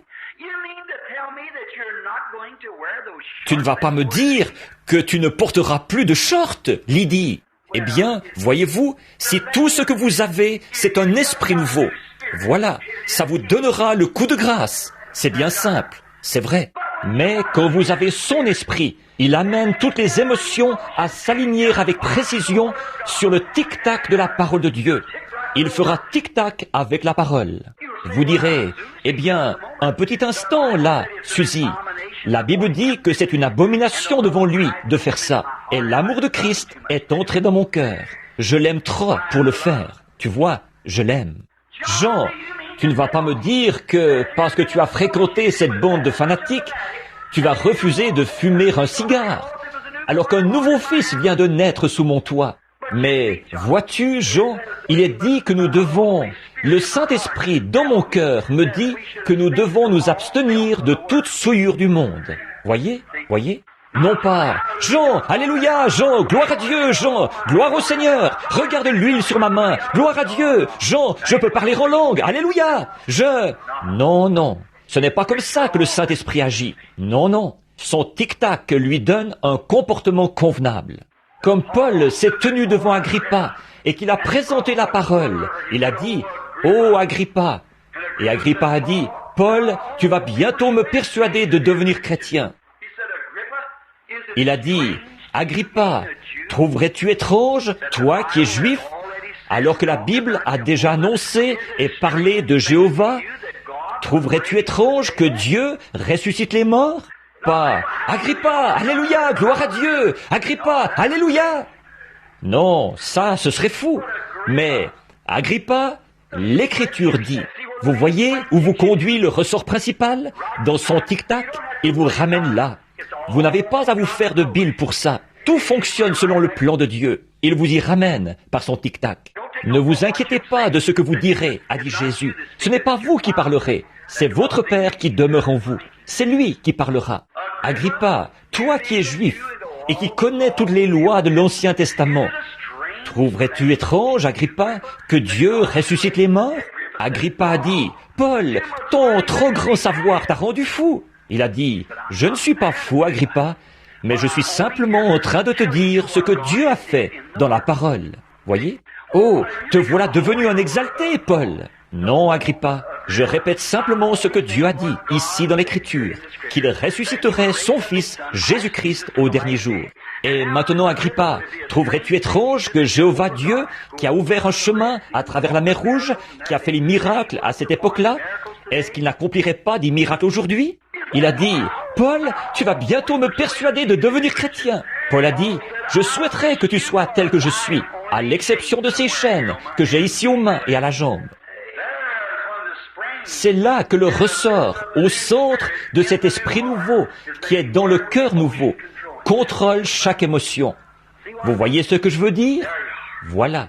C'est à ce moment-là que vous avez retiré votre tête du joug de ce monde. Vous dites, je vais aller adhérer, mais, je te le dis, et mettre votre tête sous le joug de Christ. Vous dites que vous êtes sous son joug. Ensuite, vous vous mettez à dire, oh, ça m'irrite les épaules, ça me fait perdre du prestige. Les gens que je fréquentais autrefois passent à côté de moi et disent, oui, la voilà, c'est une exaltée. Le voilà qui passe, tu vois, Jean ne vient plus à la salle de billard. Oh, c'est bien simple ça. Oh, c'est humiliant pour moi, frère Branham. Non, vous n'avez pas reçu la chose qu'il fallait. Quand ce ressort principal est au centre, qu'il fait tout fonctionner comme il faut, alors le joug est tapissé de plumes. Oh là là, peu importe de quoi le monde peut vous traiter, ça ne... Oh, j'ai rétrogradé parce que, je te le dis, je ne pouvais tout simplement pas supporter qu'on me traite de ceci, cela et autre chose. Eh bien, le ressort principal n'a jamais été placé au centre de son esprit au centre de votre esprit. Vous voyez, vous en aviez une imitation artificielle. Vous avez pleuré. Vous aviez une conception fausse. Voyez? Vous avez seulement accepté le côté émotif, mais vous n'avez jamais reçu le vrai. Vous avez simplement entendu le tic-tac de la montre. Vous avez suivi le bruit et vous êtes parti avec ça. Vous vous êtes mis à faire tic-tac aussi. Mais si c'est le ressort principal qui fait tic-tac, si c'est lui qui contrôle chaque émotion, alors le joug devient doux. Ils auront beau dire, tu sais quoi, la voilà qui passe. Avant, c'était une vraie poupée, mais regarde-la maintenant, ses cheveux tout raides dans le dos, elle ne porte plus de maquillage, elle porte ces espèces de vêtements modestes. Je ne veux pas dire, là, d'avoir l'air de sortir d'une arche, mais je veux dire ceci, que vous devriez vous habiller décemment. Mais avant, elle était mignonne à croquer, on la voyait tendue en short dans la cour, en train de prendre un bain de soleil. Mais elle ne le fait plus. Il s'est passé quelque chose. Le ressort principal est à l'endroit où il devait être. C'est exact. Oh, avant il venait, il était imbattable au billard. Il savait jouer aux cartes, faire une partie de ceci. Et il pouvait rafler tous les jetons ici, et tout. C'était un... Mais il ne le fait plus. Le ressort principal. Oh, c'est un exalté. Mais le joug est doux. Savez-vous ce que vous faites avec? Vous aimez le porter, tout simplement. C'est comme Samson, quand il a emporté la porte d'airain de Gaza, la grande porte d'airain. Il l'a simplement mise sur ses épaules et l'a emportée. C'est vrai. Et quand le joug est tapissé de la joie, de la paix et de la douceur de Christ dans votre cœur, alors vous prenez tous les fardeaux que le monde met sur vous et vous les portez jusqu'à une certaine colline appelée Calvaire. Et là, vous vous agenouillez et vous priez pour cette personne qui vous persécutait. Vous ne faites pas descendre le feu du ciel et vous ne démolissez pas l'Église, mais vous leur procurez la paix. Ô Dieu, sois miséricordieux envers eux. Maintenant, la Bible dit que lorsque l'esprit impur est sorti d'un homme, il va dans des lieux nouveaux et il revient. De même, lorsque le diable, qui autrefois vous avait emmené dans la ruelle, lorsqu'il revient et qu'il trouve sa vieille ruelle toute transformée. Oh là là, Dieu a fait descendre son gros bulldozer. Vous savez ce qu'il a fait? Il a retourné la terre. Il a tout bouleversé. Il a simplement changé l'aspect des choses. Et là, le diable retourne à sa vieille ruelle de boîtes de conserve, où avant, il y avait des boîtes de bière qui traînaient partout, et des cartes sur la table, et des cigarettes partout dans la maison, et des magazines, Love Story et True. Il revient et la trouve balayée, ornée. Alléluia! Dieu a fait descendre son bulldozer et il l'a nettoyée à fond. Voici son bulldozer, frère. Alignez-vous sur ceci. Il la balaye, il la retourne avec son bulldozer. Et il se met à y planter un jardin. Alors, il y trouve une grande maison, moderne, toute neuve, construite sur les lieux. Amen. Le Saint-Esprit s'est installé là. Et le Saint-Esprit a remplacé la boîte de bière. La Bible a remplacé la littérature des temps modernes. L'Esprit de Dieu a remplacé la théologie moderne. La réunion de prière a retrouvé sa place dans le foyer quand le Saint-Esprit est entré. Toutes les autres choses sont sorties. Et écoutez, mon ami, au commencement, la Bible a dit, regardez, maintenant je veux vous présenter tout notre intellect et tous nos credos de fabrication humaine. En terminant, je veux vous présenter quelque chose. Au commencement, quand ce monde était vide, ici, ce n'était rien qu'une grosse boule d'eau, avec de grands glaciers. Et, par la chaleur du soleil, alors que la Terre s'est mise en mouvement comme ça, et qu'elle s'est déplacée dans l'espace, là, à des millions de degrés au-dessous de zéro, il s'est formé de l'humidité. Le chaud et le froid, ensemble, ça crée de l'humidité. On peut le voir sur les fenêtres de la maison et tout, à l'intérieur et à l'extérieur. Et quand la Terre, en tournant sur elle-même, est sortie de l'orbite où elle gravitait, et on prétend que c'est le Soleil qui serait la mère de toutes les autres, et ces projectiles qui sont sortis. De là, par la congélation, elle est devenue une masse solide. Ensuite, comme elle a commencé à se rapprocher, que Dieu s'est mis en tête de... Écoutez attentivement maintenant. Il a commencé à la rapprocher du Soleil, et alors elle s'est mise à dégeler. Alors Dieu a mandaté le Saint-Esprit. La première personne qui se présente, c'est Dieu. Dieu, au commencement, était Dieu dans la Genèse. Et c'est le Saint-Esprit qui se présente ensuite, ou le Logos, qui est sorti de Dieu. Pourtant, c'était l'être entier de Dieu qui se plaçait dans une personne. Et la Bible dit qu'il s'est mis à couver la terre. Couver, ça veut dire faire la cour, roucouler comme une colombe. Il s'est mis à couver la terre. Qu'est-ce qui s'est passé? Êtres mortels, concitoyens, hommes et femmes, êtres humains, comme j'en suis un, ce matin. Êtres humains qui avez une âme immortelle à l'intérieur de vous. Qui êtes-vous? D'où venez-vous? Et où allez-vous? Maintenant, pensez-y un instant. L'autre soir, vous l'avez vu dans le journal, un de mes cousins qui était pharmacien ou médecin à Louisville. Il était allé au travail et en rentrant, il s'est installé pour dîner. Et il a demandé à son épouse de lui apporter une orange.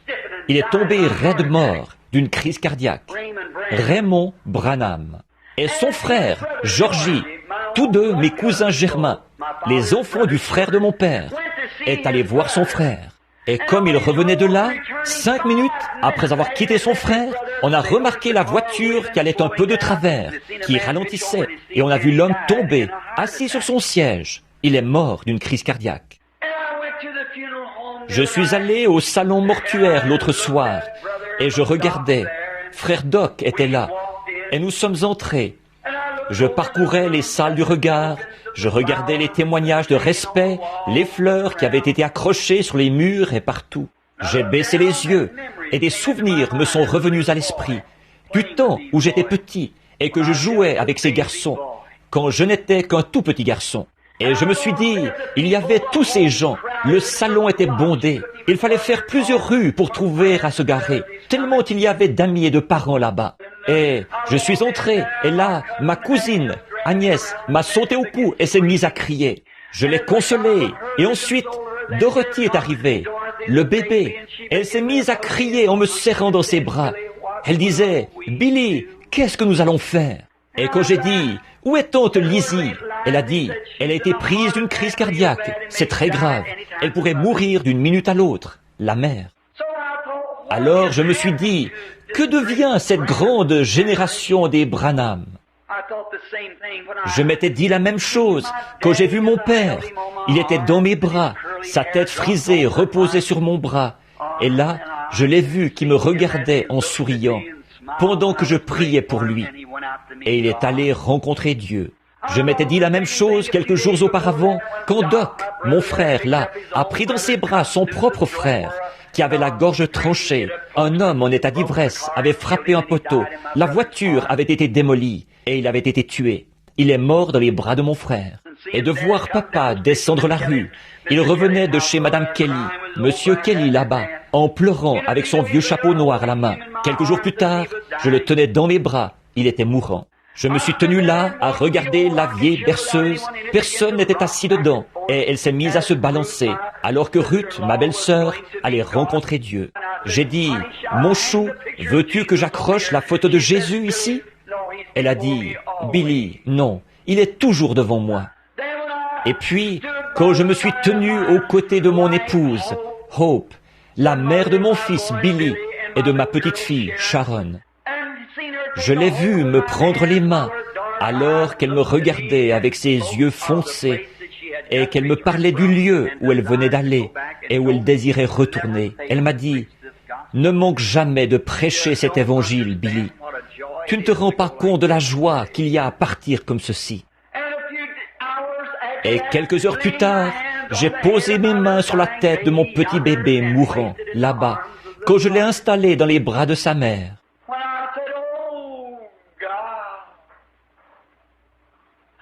J'ai dit, « Oh Dieu, je sais que tu fais monter la sève dans les arbres au printemps pour produire les bourgeons et les fruits, et que tu la caches dans la terre pendant l'hiver. Forcément que tu es Dieu.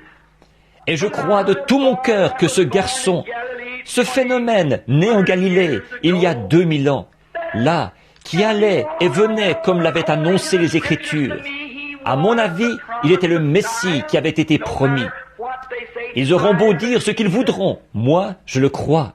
Et je sais qu'il y a quelque chose à l'intérieur de moi qui me montre des choses qui vont arriver, qu'un être surnaturel apparaît et que je vois des choses avant qu'elles arrivent. Et il me prévient de ces choses.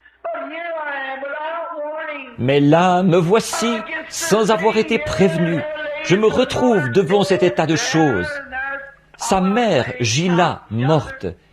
Et il y a papa qui gît là-bas.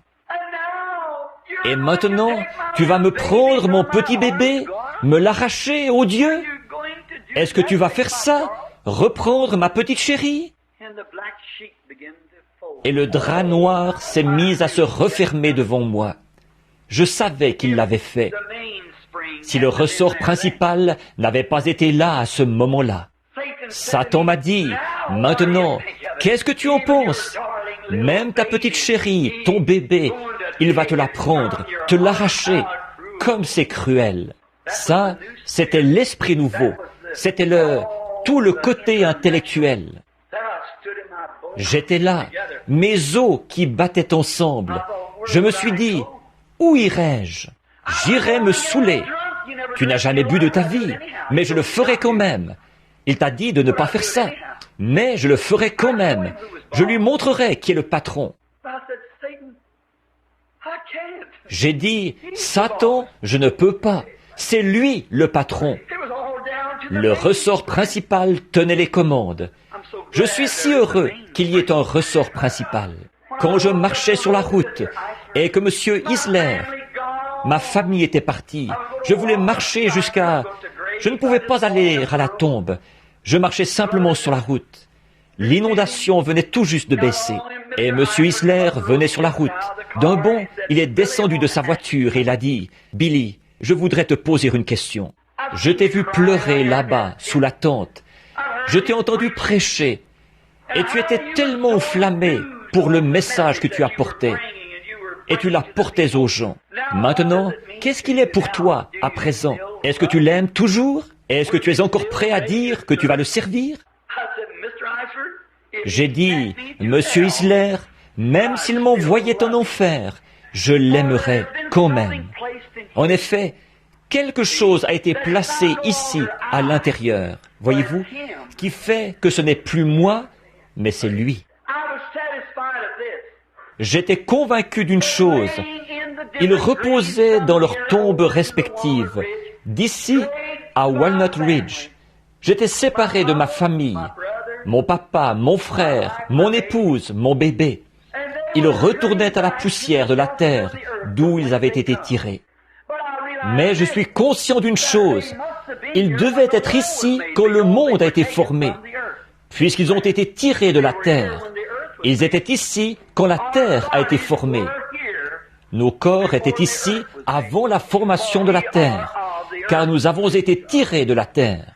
Tout ce dont nous sommes faits, c'est de calcium, de potasse, de pétrole, de lumière cosmique, d'atomes. C'est ce qui fait que nous tenons ensemble. D'une manière ou d'une autre, par une pensée supérieure, nous avons été faits ainsi, tels que nous sommes. Ce n'est pas simplement de la potasse, du calcium et du pétrole qui se sont amassés, mais c'est quelque chose qui est entré à l'intérieur et qui a commencé à créer. Et j'ai été fait ainsi.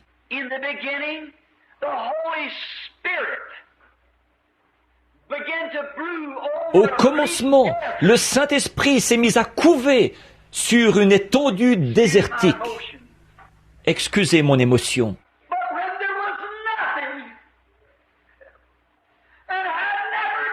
Mais quand il n'y avait rien, et qu'il n'y avait jamais rien eu, mais le Saint-Esprit a été envoyé par Dieu, pas un intellectuel, mais le Saint-Esprit a été envoyé de la présence de Dieu pour exprimer son amour à la terre. Et il a, pour ainsi dire, enveloppé la terre de ses grandes ailes. Et il s'est mis à exprimer son amour, ou à couver, à roucouler autour de la terre. Je vois le calcium et la potasse se fusionner, et un petit lys de Pâques se dresser. Le Saint-Esprit a couvé la terre pour l'en faire sortir. Et il a continué à couver, et alors qu'il roucoulait et qu'il couvait, je vois se dresser des arbres, et des oiseaux commencent à s'envoler de la terre. Des animaux commencent à marcher. Et puis, il a continué à roucouler, et un homme est apparu, du nom d'Adam. Et Adam avait l'air de se sentir seul. Alors, il a fait un produit dérivé pour lui. Il a pris une côte de son côté, et lui a fait une chérie, Ève. Il aimait Adam, et il aimait Ève. Et il les prend. Je vois la petite Ève appuyer sa petite tête contre l'épaule d'Adam. Elle était tout ce qu'une femme pourrait jamais souhaiter être, et plus encore. Elle s'appuyait contre la grande épaule puissante de son chéri, Adam, et il se promenait dans le jardin. Et alors, il se peut-être que le lion a rugi. Elle ne pouvait pas avoir peur, parce que la peur n'existait pas. Alors il a dit, « Ma chérie, c'est le lion, je vais l'appeler. Léo, le lion, viens. Chita, le tigre, viens et couche-toi ici. » Et il les suivait comme des petits chats. Le vent s'est levé et les cheveux de la petite Ève se sont mis à voler au vent. Elle a dit, « Oh, ce vent, silence, tais-toi. » Et les vents lui obéirent. Il était le Fils de Dieu. Elle était sa chérie. Et c'est comme si je l'entendais dire, « Chérie, tu vois le soleil se coucher? C'est l'heure de parler à papa. » Alors ils sont allés à la cathédrale, au grand arbre, et comme ils s'agenouillaient, tout à coup, une éclatante lumière céleste est descendue, le Logos, le Saint-Esprit qui avait couvé la terre pour les en faire sortir, est descendu, leur Père, Dieu. Et il a dit, « Mes enfants, avez-vous passé une bonne journée? » « Oui, Père. Je suis descendu vous embrasser pour vous souhaiter bonne nuit et vous coucher ce soir. » Il les a embrassés sur les joues et les a couchés. Rien ne pouvait leur faire de mal. Il était là. dans les buissons avec eux. Le lion, il a couché le lion. Il a couché Chita le tigre. Il les a tous couchés. Et Père était tellement content. Ensuite, le péché, par la connaissance, par l'intellect. J'espère que vous saisissez. Par l'intellect, le péché est entré dans le monde pour avoir cherché à trouver plus de lumière. Quelque chose qui n'était pas dans la parole de Dieu. Dieu avait dit, le jour où vous en mangerez, ce jour-là, vous mourrez. Mais Ève voulait quelque chose de nouveau.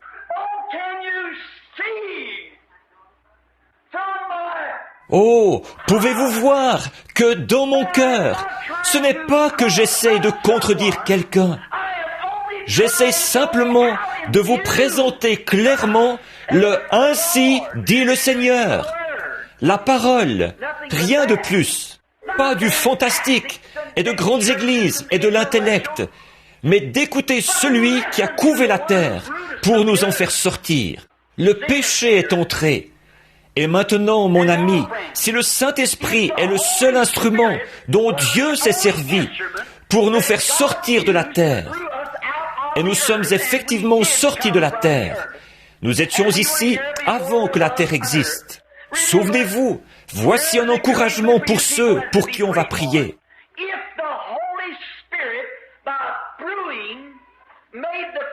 Si le Saint-Esprit, en couvant, a formé l'être physique, qui est l'architecte de notre corps? Oh Dieu, puissent les gens le voir. Le Saint-Esprit vous a donné votre appendice, vos yeux, votre nez, votre bouche, votre cœur. Et il a mis un esprit nouveau en vous. Et ensuite, il est venu habiter en vous.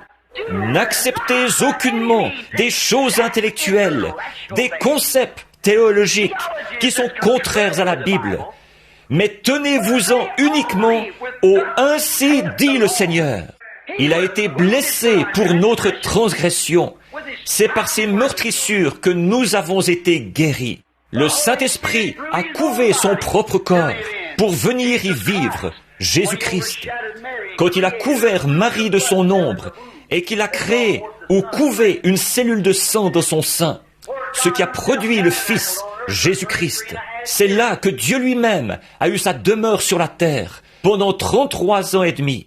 Et il est devenu une offrande propitiatoire pour nos péchés, pour nous racheter et réconcilier l'homme perdu avec un Dieu saint, pour les embrasser et les réconcilier, afin que dans la fraîcheur du soir, lorsque le soleil se couche au-dessus de nous, lorsque mon voyage de cette vie sera terminé et que j'aurai achevé ma course, je veux qu'il m'embrasse pour m'endormir, comme il l'a fait pour Étienne, quand il avait été bafoué de toutes parts. Celui-ci a dit, « Je vois les cieux ouverts et Jésus debout à la droite de Dieu. » Voilà. Or, comment est-ce possible ? Si Dieu a fait de nous ce que nous sommes, sans que nous ayons eu connaissance de quoi que ce soit, si Dieu a fait de moi un homme et qu'il m'a fait grandir jusqu'à ce que j'arrive à l'âge où la mort s'installe, vers l'âge de 23 ans, j'étais jeune et en bonne santé. Et si Satan ne s'en est pas mêlé, il a essayé de m'estropier, de m'abattre et de faire bien des choses. Mais Dieu a vu à ce cœur. Et vous, quand vous étiez jeune et que vous étiez jolie, vous les femmes qui avez pris de l'âge, et vous les hommes qui avez été jeunes et forts et en bonne santé, et comme vous appréciez d'être un homme avec votre petite compagne. Si Dieu a fait ça sans que vous ayez eu un mot à dire là-dedans, vous n'avez jamais dit « Fais-moi ainsi ». Qui peut, par ses inquiétudes, ajouter une coudée à sa taille? Mais s'il vous a fait ainsi, sans que vous ayez rien eu à dire, à combien plus forte raison peut-il, en vous couvant, vous donner un choix? Il vous a été donné le libre arbitre. Vous pouvez rejeter ceci ou vous pouvez l'accepter. Le rejeter, c'est être perdu et demeurer de la potasse, du calcium et du pétrole. Mais l'accepter et avoir un cœur nouveau, un esprit nouveau, est son esprit, une partie du Logos, en vous, qui contrôle vos émotions. Alors, quand il roucoule par sa parole, vous roucoulez en retour, vous lui répondez. Jésus-Christ, le même hier, aujourd'hui et pour toujours. Amen, Seigneur. Je suis l'Éternel qui guérit toutes tes maladies. Amen, Seigneur. À combien plus forte raison va-t-il vous ressusciter, même si votre corps avait été balayé de l'est jusqu'à l'ouest par le vent? À combien plus forte raison ce Saint-Esprit, quand tout aura été anéanti par la bombe atomique qui va être lancée sur la terre un de ces jours, qui va creuser des trous et à partir de là, tout ravager d'un bout à l'autre de l'État. Mais le calcium et la potasse resteront ici. Et alors, le Saint-Esprit se remettra à couver. Tous les os s'approcheront les uns des autres. Tous les membres s'approcheront les uns des autres. Et une église du Dieu vivant se lèvera au dernier jour. Mes amis, c'est seulement couvé par le Saint-Esprit, par son roucoulement, que vous pourrez jamais y arriver, que Dieu vous fera jamais la promesse de vous ressusciter. Alors que vous écouterez sa voix, cette petite voix tranquille qui parle au plus profond de votre âme. Et mes amis, en terminant, encore un petit instant, je veux que vous réfléchissiez profondément et sincèrement. Un jour ou l'autre, nous partirons. Alors, pourquoi? Oh, je vous en prie, dites-moi, pourquoi voudriez-vous accepter une contrefaçon, une théologie d'église, quoi que ce soit d'intellectuel, une émotion, quoi que ce soit de contraire, alors que les cieux pentecôtistes sont remplis de la bénédiction véritable, du vrai Esprit de Dieu, qui vous contrôle et qui fait de vous un vrai chrétien. Vous n'avez pas à imiter quoi que ce soit. Soyez simplement un enfant du Dieu vivant. Pourquoi, dites-moi, pourquoi chercheriez-vous à accepter quoi que ce soit d'autre, alors que Dieu ne demande que ça, n'attend que ça, et qu'il vous a amené jusqu'ici? Et là, il essaie de vous exprimer son amour par le Saint-Esprit. Est-ce que vous vous contenteriez d'accepter une déclaration de credo et tout, pour essayer d'aller au ciel avec ça? Ou du fantastique, une émotion mentale, ce qui n'est même pas attesté dans la Bible? Ne voulez-vous pas le recevoir? Oh, peuple de Dieu, tombez à genoux et tournez-vous vers votre Dieu. Que Dieu ait pitié. Voilà ma prière, alors que nous prions.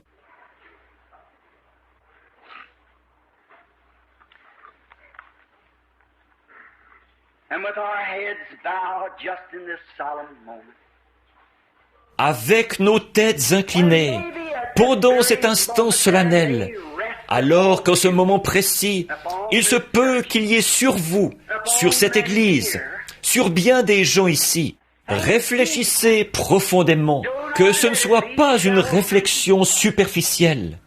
Est-ce que vous exprimez votre amour au Saint-Esprit?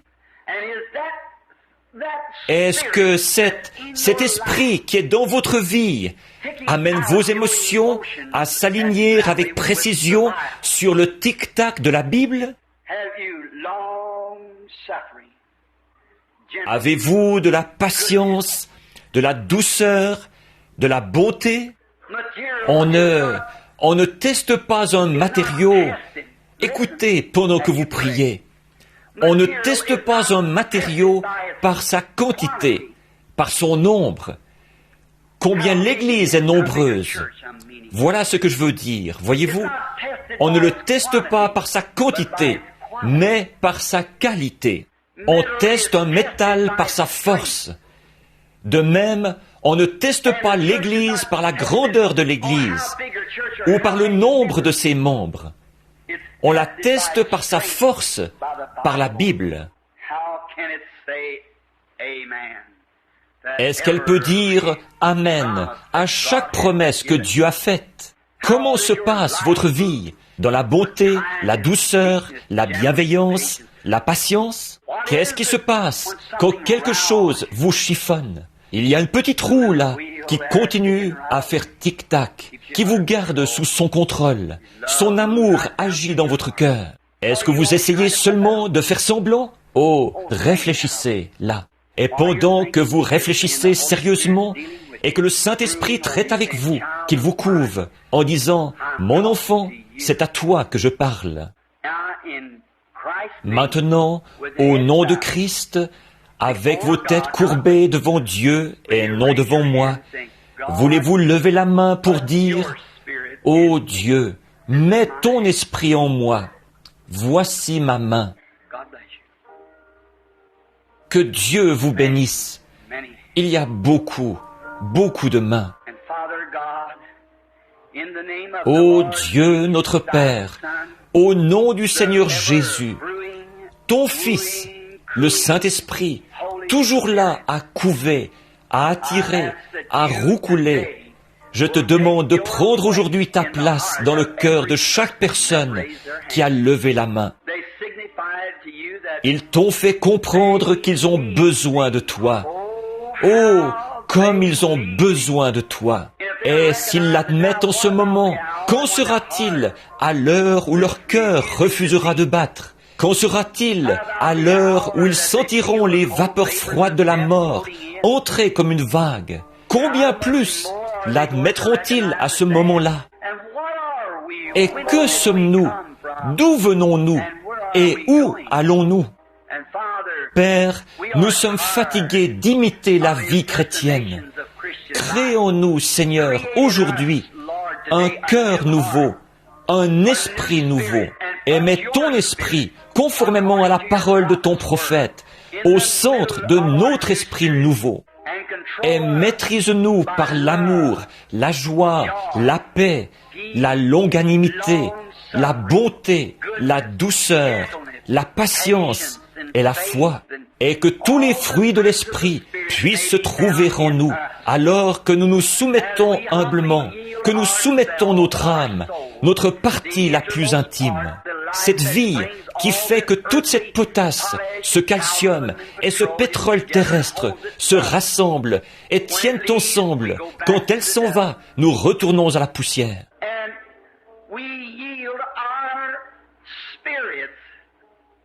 Et nous soumettons nos esprits, nous les soumettons à toi. Crée en nous un esprit bien disposé et que le Saint-Esprit, ton esprit, nous contrôle, qu'il nous conduise et qu'il nous guide alors que nous continuons notre voyage. Bénis ces chers gens et guéris la maladie qui se trouve au milieu de nous, Seigneur. Puissions-nous dire, après avoir quitté le bâtiment ce matin, il a fait bon être là. Le Saint-Esprit a fait une œuvre en nous qui changera nos émotions, qui fera de nous une personne différente de ce que nous étions quand nous sommes arrivés. Renouvelle l'espérance qui est dans les saints. Fortifie-les, Seigneur, pour qu'ils puissent affronter le jour qui vient.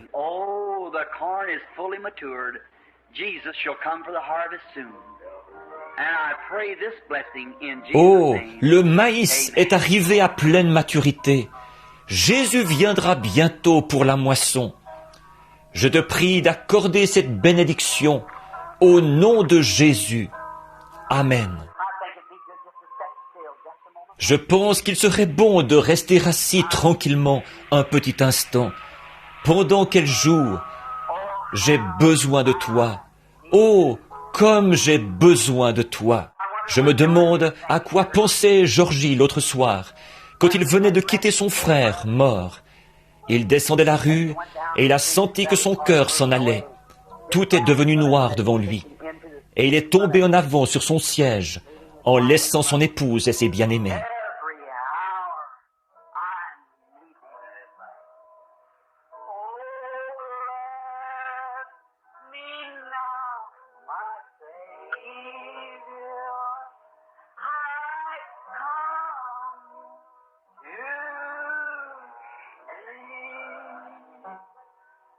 Chantons-le ensemble.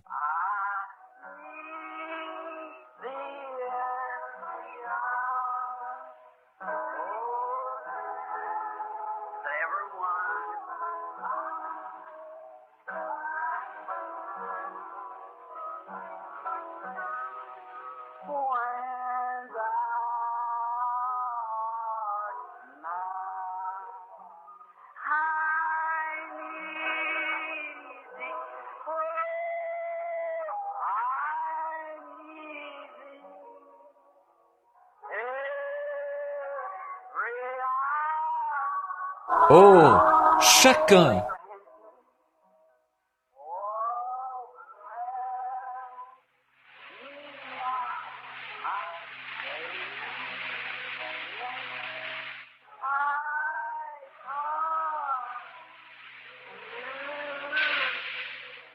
Levons les mains vers lui. Ô grand Jéhovah, agis maintenant.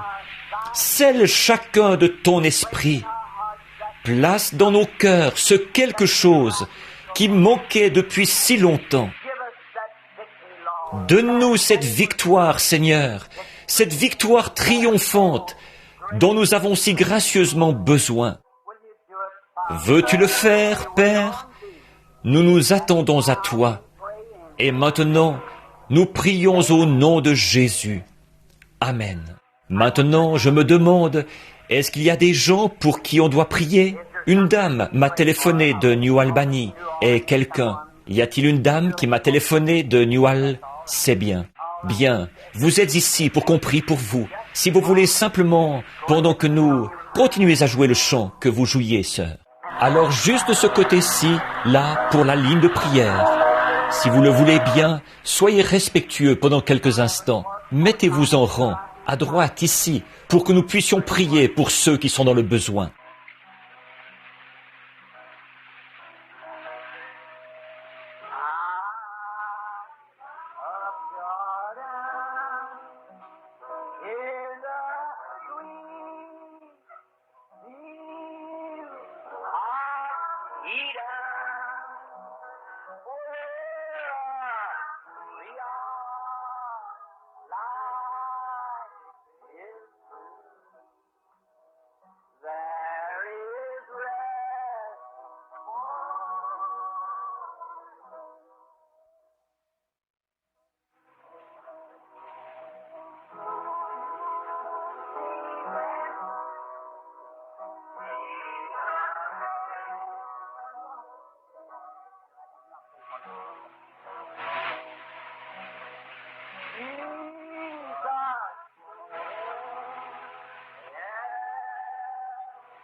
Allez chercher une chaise, peut-être pour ce frère, s'il veut s'asseoir.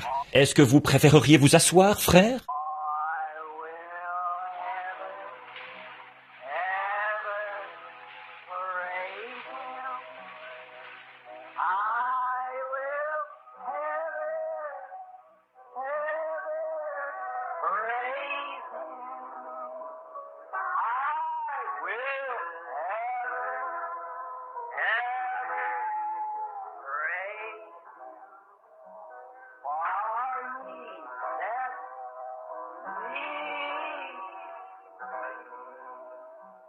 Maintenant, qu'est-ce qui s'est passé? Ces gens qui se sont mis en rang là, pour qu'on prie pour eux, ils sont venus avec sérieux, sur la base de leur foi à eux, en croyant. Ils sont venus pour témoigner de ce que le vin a été mis dans des outres neuves, qu'ils sont prêts à dire « Amen » au « Ainsi dit le Seigneur ». La Bible a déclaré ce qui est « Ainsi dit le Seigneur ». Si quelqu'un parmi vous est malade, qu'il appelle les anciens, qu'il loigne d'huile et qu'il prie pour lui. La prière de la foi sauvera le malade. Et il est aussi écrit dans l'Écriture, « Voici les signes qui accompagneront ceux qui auront cru. Ils imposeront les mains aux malades, ceux-ci seront guéris. » Il nous est enseigné de faire ceci, et le Saint-Esprit nous y contraint. C'est l'ordre que Dieu a établi pour pourvoir aux besoins de ceux qui sont dans le besoin. Ça ne veut pas dire que l'individu qui prie doit être un saint ou un ange. Ce que ça veut dire, c'est que la personne qui s'avance doit avoir la foi à l'intérieur de son propre être. Que le Saint-Esprit, en roucoulant par sa parole, a laissé tomber un petit quelque chose à l'intérieur, qui leur fait croire qu'il va les couver jusqu'à ce qu'ils soient rétablis. Comme Abraham, autrefois, quand Dieu lui est apparu sous le nom de El Shaddai, la poitrine, le sein d'une femme, comme. Et il a dit, « Abraham, tu as 100 ans, mais je suis celui qui a des seins. Appuie-toi contre moi, simplement, comme un bébé et nourris-toi, et je confirmerai ma parole. Et Abraham, qui avait 100 ans, s'est appuyé contre le sein de Dieu. Lui et Sarah faisaient un, évidemment. Et ils se sont mis à étudier et à couver et à accepter la parole de Dieu. Et qu'est-ce qui s'est passé? Dieu l'a changé. Il est redevenu un jeune homme, lui et son épouse. Et ils ont eu un enfant, Isaac. Et c'est à travers Isaac qu'est venu Christ, qui a béni le monde. Il a été fait père de nations. En effet, Abraham appelait les choses, écoutez, qui n'étaient pas. Le cas de guérison divine en Abraham n'était pas. Il a accepté la promesse. Et après, ça a pris 25 ans avant qu'elle se réalise. 25 ans. À l'âge de 75 ans, il a reçu une promesse. À 100 ans, le bébé est né. Mais tout au long de ces 25 ans, il répondait continuellement à la cour que lui faisait le Saint-Esprit, qui avait couvé la terre pour l'en faire sortir. Et il appelait la parole du Saint-Esprit vraie. Il appelait les choses qui sont comme si elles n'étaient pas, parce qu'elles étaient contraires à la parole du Saint-Esprit. Il a été changé en un jeune homme, et il a produit l'enfant. Or, c'est comme ça que nous venons. Nous sommes la postérité d'Abraham, et nous avons appelé les choses, les symptômes, nos afflictions, nos maladies, comme si elles n'étaient pas, parce que nous obéissons à ce que le Saint-Esprit, par le prophète, le voyant, a déclaré être la vérité. Et tous ces hommes, au fil des âges, l'ont accepté, et ça s'est bien terminé pour eux chaque fois. Maintenant, nous appelons ces choses vraies, nous les acceptons comme notre propriété personnelle. Et nous répondons à la cour que nous fait le Saint-Esprit. Ta parole est vraie.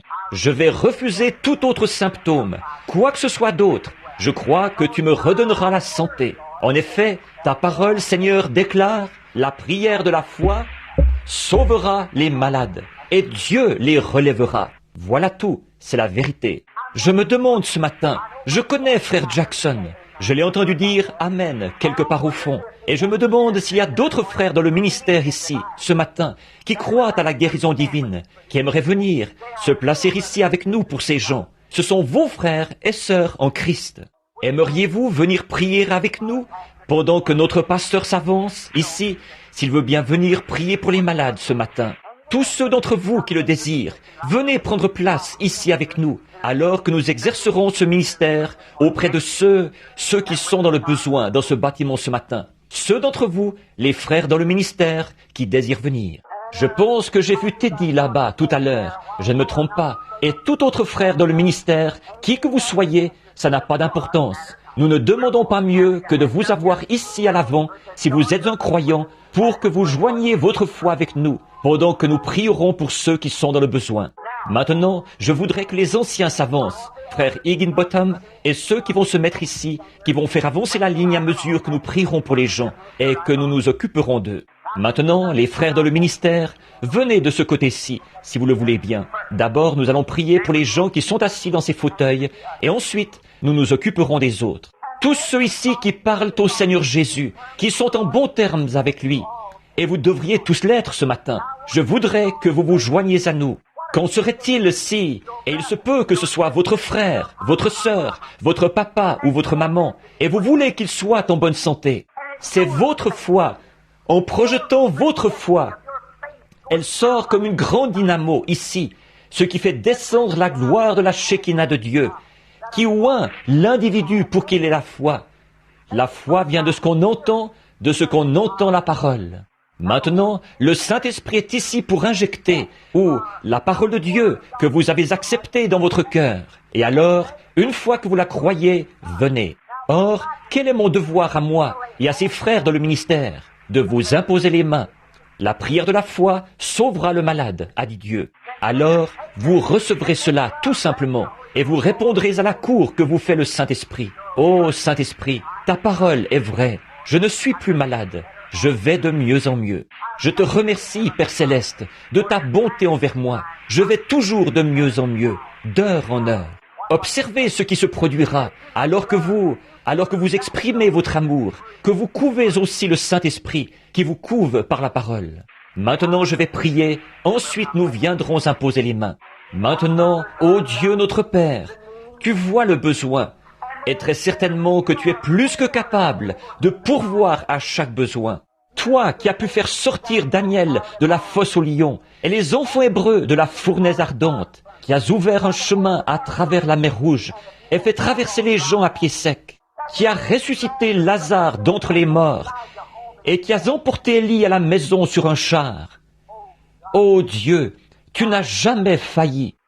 Et ces outres neuves contenant du vin nouveau, ces gens qui ont une espérance nouvelle et une vie nouvelle, s'avancent ce matin pour qu'on les oigne, pour qu'on leur impose les mains en commémoration de la parole. Et Père, nous sommes là en tant qu'hommes pour imposer nos mains selon le mandat que tu nous as donné. S'ils imposent les mains aux malades, ceux-ci seront guéris. Ce mandat-là est tout aussi vital dans l'Évangile que celui de prêcher l'Évangile. Celui qui croira et qui sera baptisé sera sauvé. Aussi nous te prions, Père, de permettre que ta parole s'accomplisse aujourd'hui. Et nous, sur la confession de ces gens qui mettent leur foi de l'avant pour la tester contre la puissance du diable, que chacun reparte délivré au nom de Christ.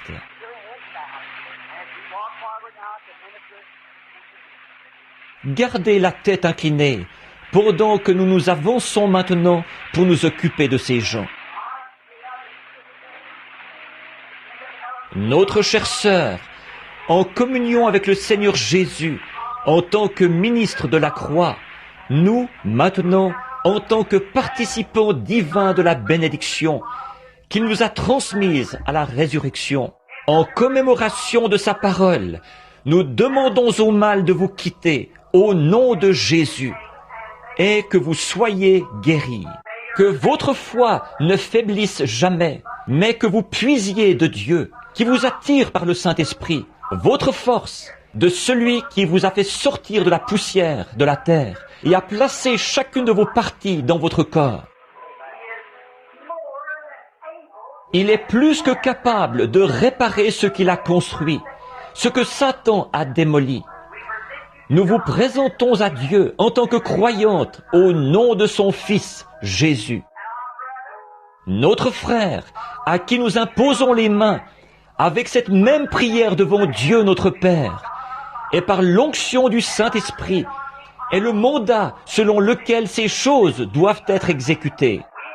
Nous, en tant que ministres croyants, nous vous présentons à Dieu, le Saint-Esprit, qui vous a secouru de la terre et qui a placé dans votre corps chaque organe.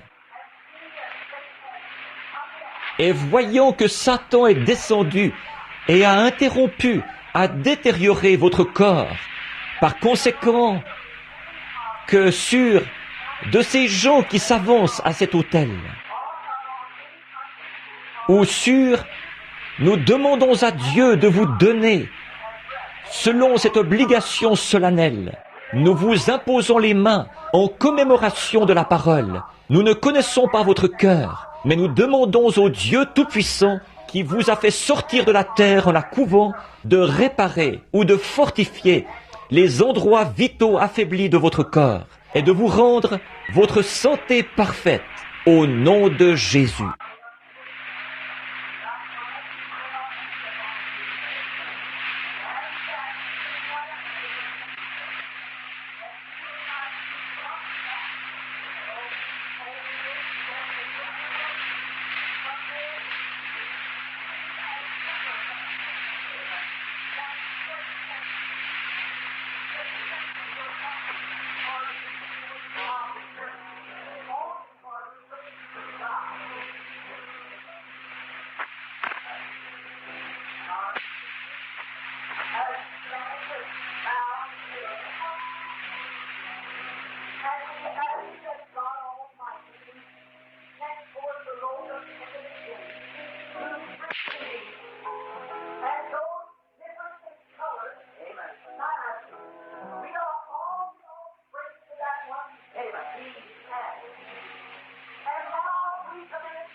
Dieu Tout-Puissant est omnipotent, celui qui est infini, omniprésent, omnipotent, toi qui remplis l'espace tout entier.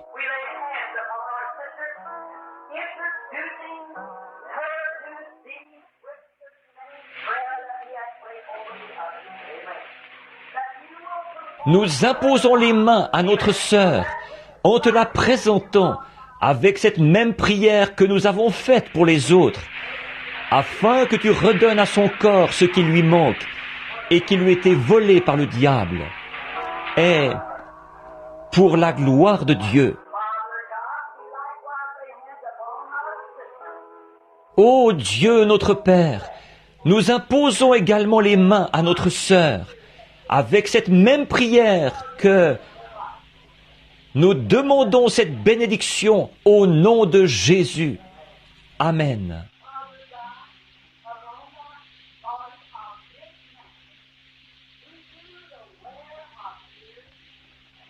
Ô Dieu notre Père, sur le corps de cet homme qui, à cause de l'usure des ans, a les épaules qui s'affaissent, le visage ridé, et il s'est blessé.